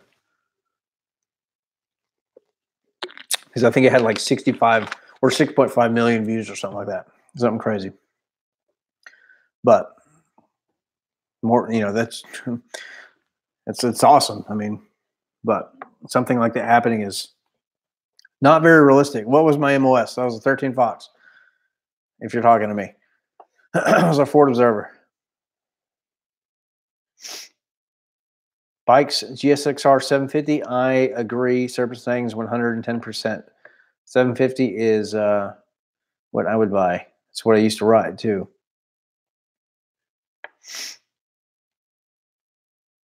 Infantry, 11 Bravos. Well, lead the way, yes, but I mean, you know, your fisters are generally, if they're light, you have a few of them in your platoons too to help with fire support and, you know, and getting away and stuff like that. But 10th Mountain, yeah. 31 uniform.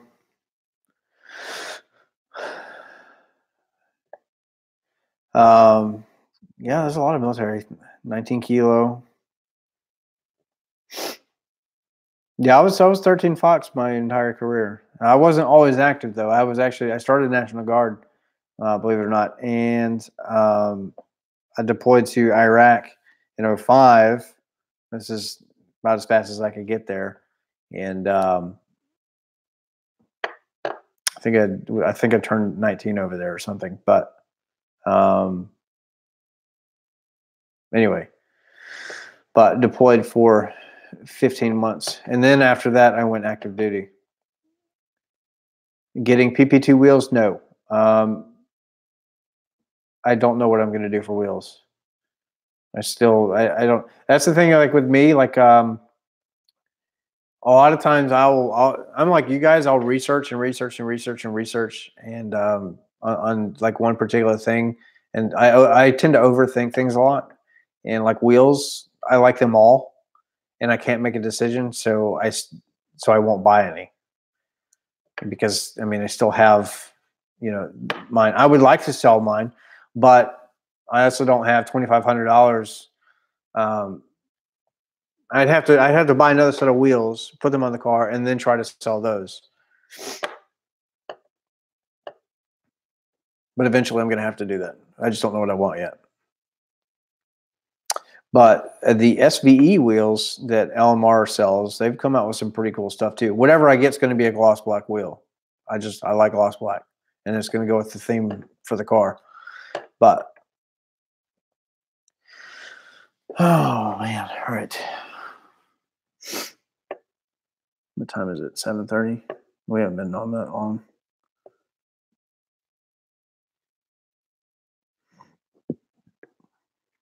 Well, I've honestly run out of stuff to talk about. If you guys want to continue talking, that's fine. If you have any other questions, hopefully I've been able to help somebody out.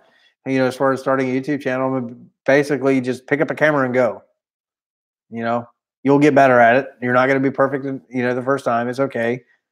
You know, but and then editing, you'll learn how to edit. It's just like anything else. You're learning a new job, and then the unfortunate thing is when you upload, everybody else gets to see your job before it's or before you've, you know, mastered the skill, perfected yourself. But anyway.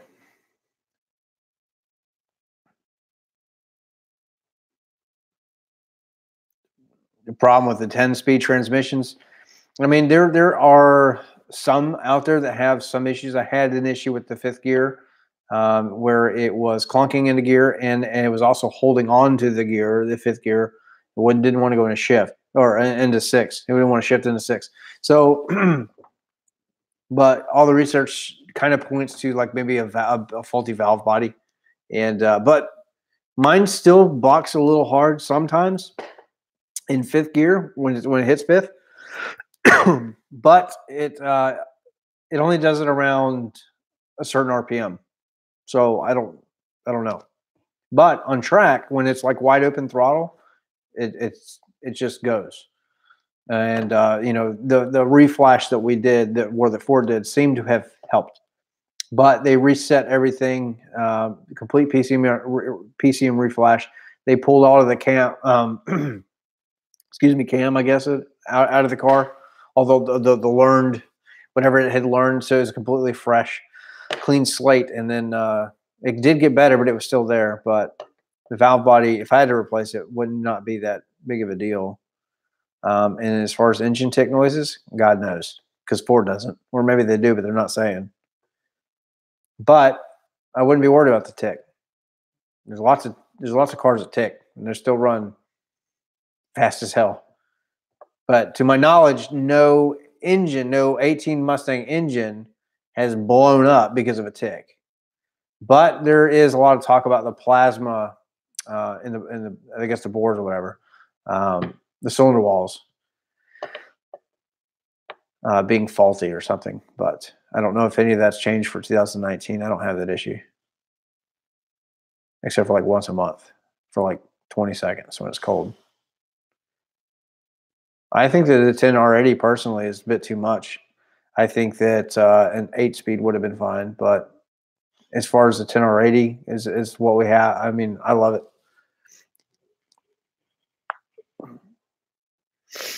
I need a haircut.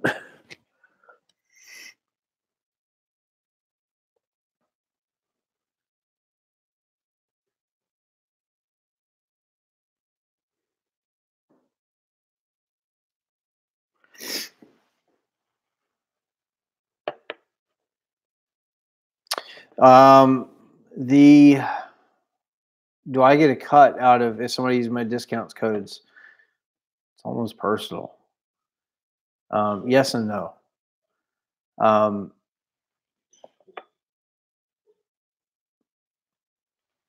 on, my dog it won't shut up. Just throw something at him. BMR, I get somewhat of a cut, yes. But I also have supported BMR way long before I was sponsored by them.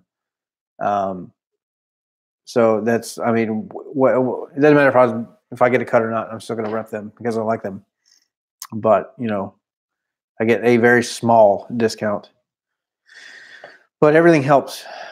But the rest of them, no.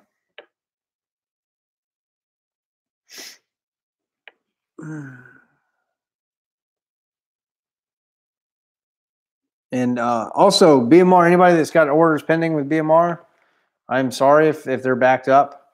They just happen to be an awesome suspension company, and everybody knows it, so they're all buying the same stuff. And so the BMR is trying to keep up with it. But I know some guys have used the code, and they're waiting on stuff to get to them or to ship. But they're literally shipping that stuff as soon as it's built. And they're trying to keep up with the demand, and there's huge demand right now because you've really just got BMR, and then you have some UPR stuff, but then you have Stita. But a lot of guys like BMR. They are the hotness, and a lot of it's my fault too. Sorry, because they I mean, this stuff works. Yeah, I mean, in the track we had a little bit of hopping yesterday, but I mean, I think it's mostly just tire. And then remember, I have just the CB010 kit, so I don't have the CB005. I don't have the other arm. I just have the little discs that go above and beneath your subframe that where the bolts go, and they help center it up to get rid of movement. And they dramatically do help with wheel hop. So they're just doing that alone. I mean, well, the CB005 kit, you can basically get rid of probably about 90% of hop, but I don't have that. I have the lesser version, but I have that paired with the 762 kit, the CB762, which is not marketed for wheel hop. It is marketed for IRS rigidity. It helps it to not flex. So that was more so bulletproofing the rear end than anything. So I'm still going to have some wheel hop. I probably need like vertical links or something, but that and tires, just a good tire, it shouldn't be hopping.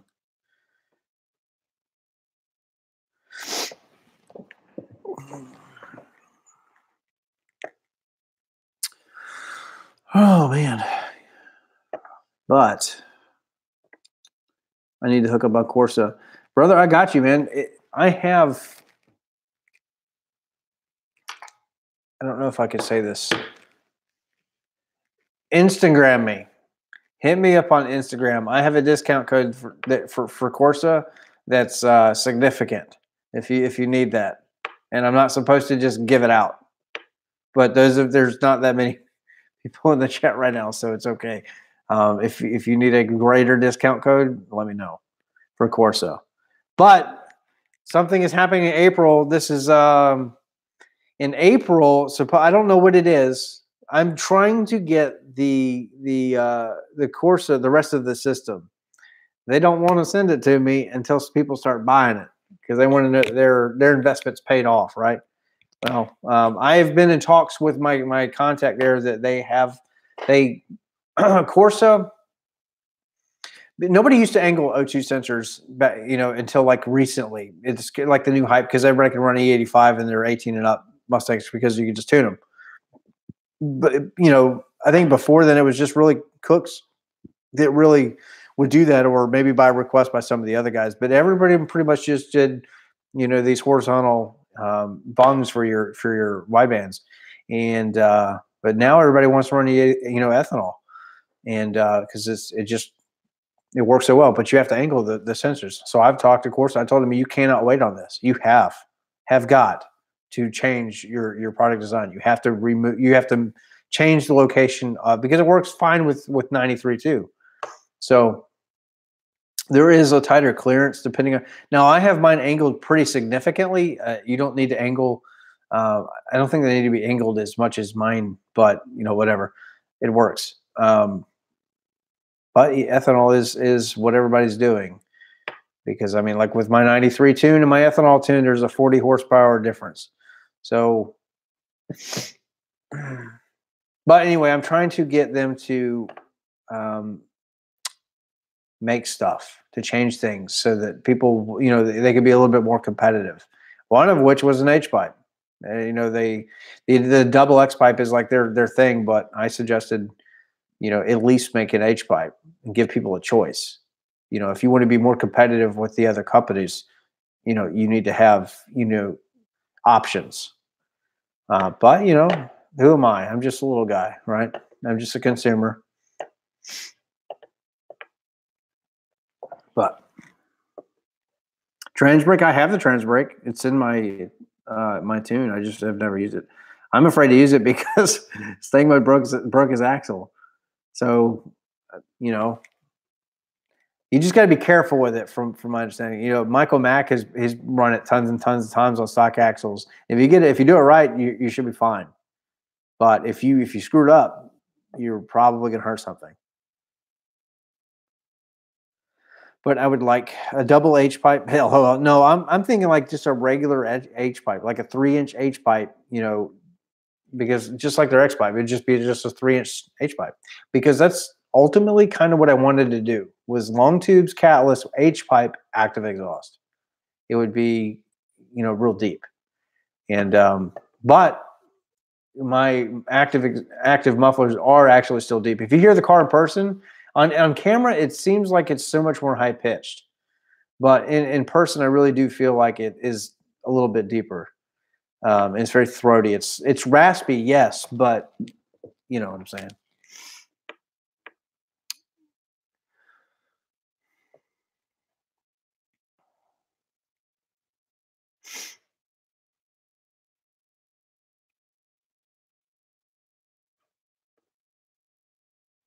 Yeah, the double X may get rid of the drone, like you're talking about. My system doesn't. I tell you that what I'm doing right now, what I have on the car right now, drones less than just a resonator delete with the stock exhaust manifold, resonator delete, and active exhaust. But there's more tone, but there's less drone, and there wasn't really much drone before. So, but the thing is, like when I made that video, that one video that just tanked, I did the aerial footage and all that stuff with the drone. Like honestly, yeah, it kind of did sound like a big like promotional thing, and it wasn't really meant to be that way, but it did sound like just this giant advertisement. But I do like the header. But at the end of the day, a 1/7/8 header is very similar to everything else that's out there. So they all do. All the companies, it's like anything else in the world. They all change their designs a little bit different, or this person does this company does this a little different than that. The coding might be different. Blah blah blah. Texas Speed is good, but I think a Texas Speed for the money is honestly really good. But I do still think that the Corsa is a little nicer. The coating is nicer. I think it's going to last longer. I think that the metal is a little better. When I had my Texas Speed on the 18 car, the header itself was fine, but you could hear some of that noise going through that you know what I'm talking about. If you have long tubes going through the piping, you could hear it more on the Texas Speed. You could hear it less on the Corsa, which is a good thing in my opinion. But the Texas Speed, they had their X pipe because I got the long system, and they had this Texas Speed logo like welded onto the bottom of the X pipe, and the welds came apart, and the whole thing would just flap around, and it was just this nightmare. But so the welding was not as good, at least at the time. But now I know Texas Speed has since increased their prices, and I'm sure the quality has probably increased too. But I still think the Corsa probably wins. The long tube header company, long tube headers, whatever. It's kind of weird. They titled their company exactly what it is. Looks like a solid product. They have a pretty cool coating that's on the outside of it. I think it's going to be very durable. And they're angling their O2 sensors, but that's what I'm saying. That Corsa is similar to that. What I think it is anyway, but they just need to re-angle their O2s. But to re-angle O2s was like an extra $20. So who cares? It's nice if it comes that way, sure. But for me, it wasn't like a deal breaker. And the cool thing is Corsa they do have some of those popular mufflers out there, the catbacks. It's a very popular choice amongst many different cars.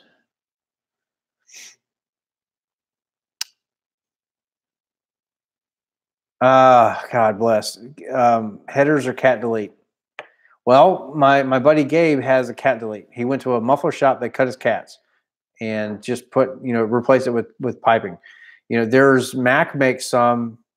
I hope that none of these companies watch this video because I'm like spoiling everybody's shit.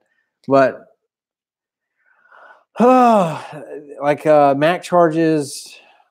I don't know if Lethal has any or not. The cat delete pipes. I mean, is that worth it? Is $300-400 worth it when you could just go to a muffler shop and they just cut a section this big and then put another piece and just weld it? I don't. You got $400. You got $50. I mean, the performance is going to be pretty similar, I would think. So, but I don't know. That's for you to figure out. But the sound difference is different. Yes. So. There's a big sound difference with long tubes versus just a cat delete. The cat delete is a lot deeper. It's not a whole lot deeper. It's deep. Well, I'm trying to remember filming with Gabe. Yeah, it's definitely significantly deeper, I think. But it's not as loud either.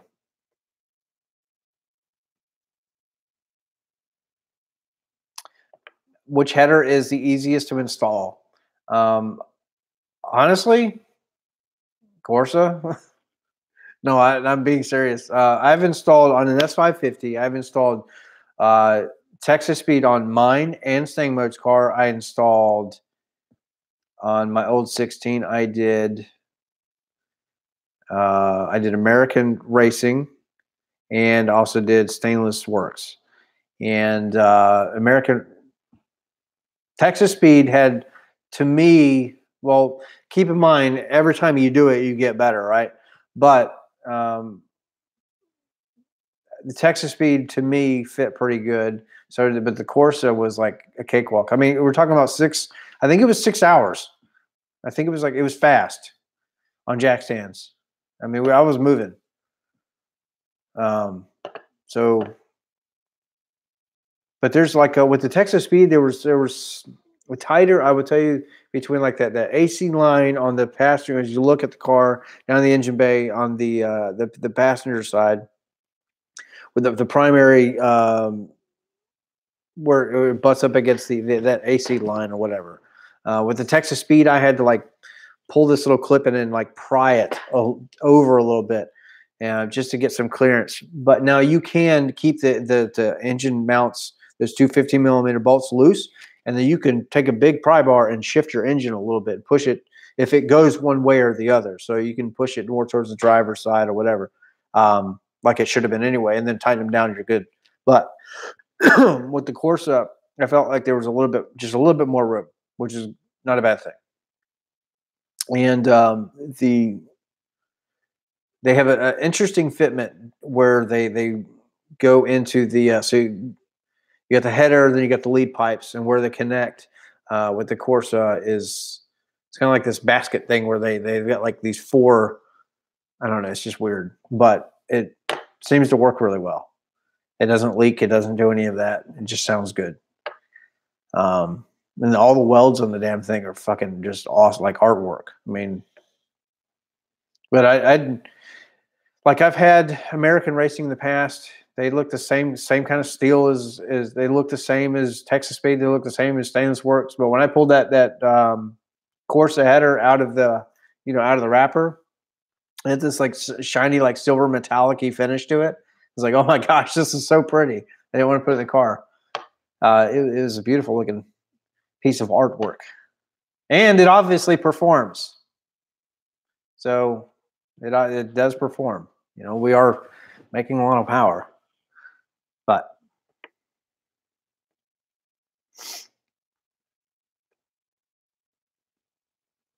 I'm just reading.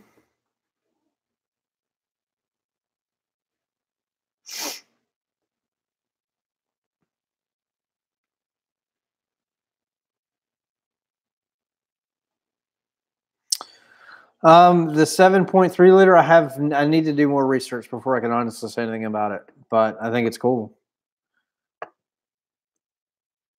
And anything new is cool, but when am I putting on the Wimple? Whenever I have another video that does 1 million views, I guess. But like I was saying, I want to chase 10s because I want to get the most out of the car as I can before I move forward. Yeah, it's too easy just to boost and then go. But I think working for 10s is kind of the fun in it. It takes a lot to get there. I mean, it doesn't really take a lot, but it can be challenging for some, I guess. Staying Mode was at it for a year, and when he finally got it, it was just this huge, exciting thing. He built the car, he learned how to race it, and then it took a long time, and then the stars aligned, and super chat $5. There we go. Math 18 GT. Excuse me. Sending this just because this video is very informative and downright enjoyable. I definitely appreciate it. I know that the video has significantly died.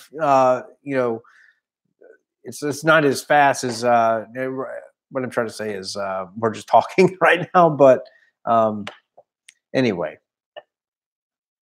it's definitely a lot calmer now than it was when I first started. But what was I talking about?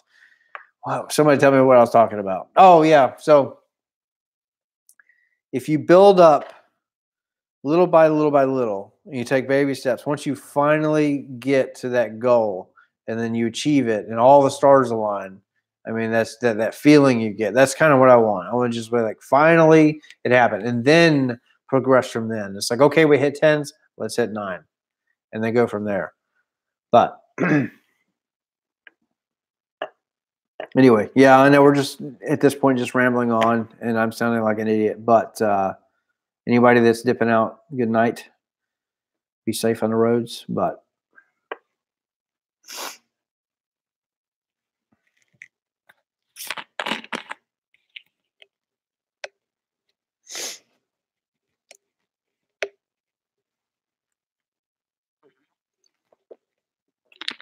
it's good. That's very, very valid. So I'm a full second faster than what we were at the end of last season. So that is significant. Getting a full second faster can take a lot. So think about like what a 10-second car, let's say Stang mode at 10, he's running 1090s. What is it going to take him to run a 990? You know, a lot more power, you know. But I just think that if we can squeeze what we get out of it, we just work on the 10s and learn to drive the car and work on the 10s, and hopefully one day it'll get there. But I don't want to have to change the gears or anything to do it. For one, because eventually we'll go boost. So the 355s will probably have to get even. It may even still be too much. It might have to go to like a 315 or something, depending on how much power we make. Because we will be making, well,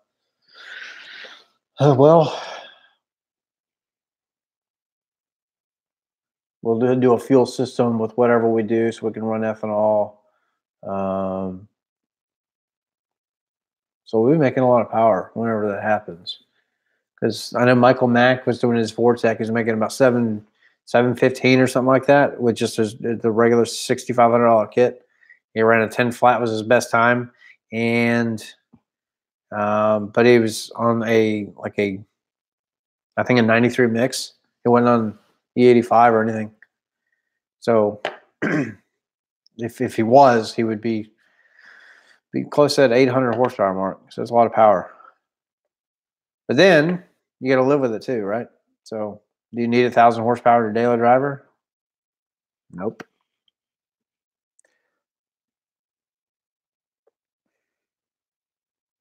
Yeah. 9-second NA is not unrealistic. Well, no, yeah, you're right. I mean, but it would take a lot to do that. To a lot of suspension. Your rear gears would have to be good. I don't know what you recommend, but what, a converter? So a lot of stuff.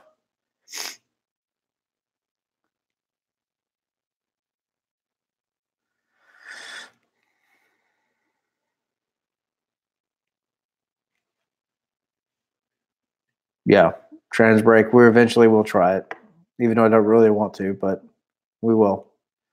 Well, there's a guy that I was racing with yesterday. He was out there, and he's got pretty much the same stuff I've got, and he's got a full drag pack, and he was running not pumpy 85, so he had barrels of it, and so he's definitely had better quality fuel, but he's out there running low 11. Like 11.1s pretty consistently, and he said that he personally had better. I think he had maybe a little bit more BMR suspension than me, but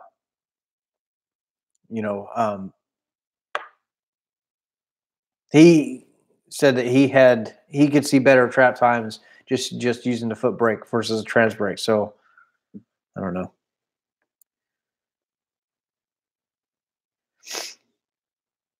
Lots of weight reduction for 9s. $25. Here we go. Super chat. Thank you so much. Thanks for your time, man. I really enjoy watching your videos from a fellow vet. Thank you for your service. Thank you for yours. Thank you for your service. I'm definitely not alone in all of this. A lot of you guys have served at some point in time. So thank you for all of your service as well. Anybody that is in here possibly that's thinking about joining the military, I think it's great, and you should do it. but be careful, and then just do a good job. But the balance between a drag car and a daily driver. If you mod too much, it makes the car uncomfortable to drive, in my humble opinion. And in my humble opinion, I completely agree with you. And that's something I'm battling with, is that I don't want to staying mode to tell you this. Some of the stuff he did to his car, he did it for YouTube and to get to his goal, but he wasn't really happy about it. Like nobody wants to ride around with spherical bushings and hear it all the time in their daily driver, especially one that looks as pretty as his, and and he loves it as much as he does. And he has a premium car too, so he's got all the leather and everything that I've got. And but if you hear all that clinking and all that noise and stuff like that in a car, in a brand new car that it costs like $50,000. I mean, that's not, in my opinion, not enjoyable. So where is that fine line between a full like drag race car or and a daily driver? But the cool thing is with the 18 up is, I mean, they're already so fast like they are. I mean, just a little bit of stuff goes a long way. So I have no intention, like me pulling the seats and stuff like that for this. I mean, I'll probably continue to do that because it takes no time to rip the interior out, and it just saves a little bit of weight. It's nothing drastic, and anybody can do it in 5 minutes in the garage. So it's nothing. It's nothing. I think that is really taking away from the car, because I could just put the shit right back in it. But that's honestly, I don't think that I'm going to get any more drastic with that. Not with this thing, because I like the car the way if I wanted a race car, I would have bought a base model. I wanted all that shit. And I paid I financed $52,000 for it. So you know what that payment looks like. But anyway, but I actually translated that to Kelly Aiken and BMR2 as, when we do suspension, like yes, this is what I want to do with the car, but how do we do it comfortably as much as possible? There may be a time where we have to, cross that line, but I don't know. Let's put tires on it. Let's save it for some front runners, because I got the rears now, and go back to track and see what we do. And then I'm pretty confident we'll at least do 11.2s, but 11.1s should be very easily attainable, I think. And then we still have less mods than staying mode at this point. But all those little things that he had to do to his car, because remember, he was at 11.3s consistently and then he had to do a whole lot to get into the 10. So he took more suspension, springs, and then trans brake, and then the drive shaft and all that stuff. So while all of it may not be needed, we will see. I'm going to take it as slow as possible, mod by mod, and show, okay, when we do springs, how much is this going to help? I'm not going to do like springs, vertical links, and all this shit at the same time. At this point, really, I think what I want to do is granny step it towards the big picture. That way you guys can all see what do you need to buy. You can buy all at once. You can go out and spend $4,000 on stuff for your car, or more, $5,000, $6,000, or whatever, just to be able to hit like 10s and NA if that's what you want to do. But do you need it? What if you don't need this? What if you don't need that? I don't know. And anyway, that's what I talked to Kelly about too, was doing exactly that, was taking it step by step. So, and he was a big supporter of it. So, but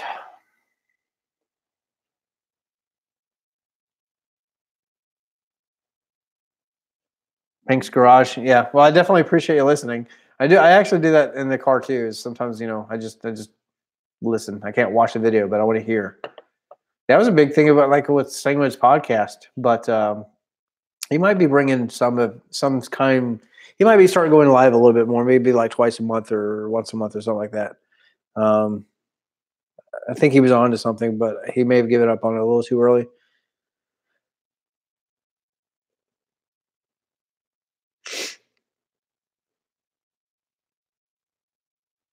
Yeah. But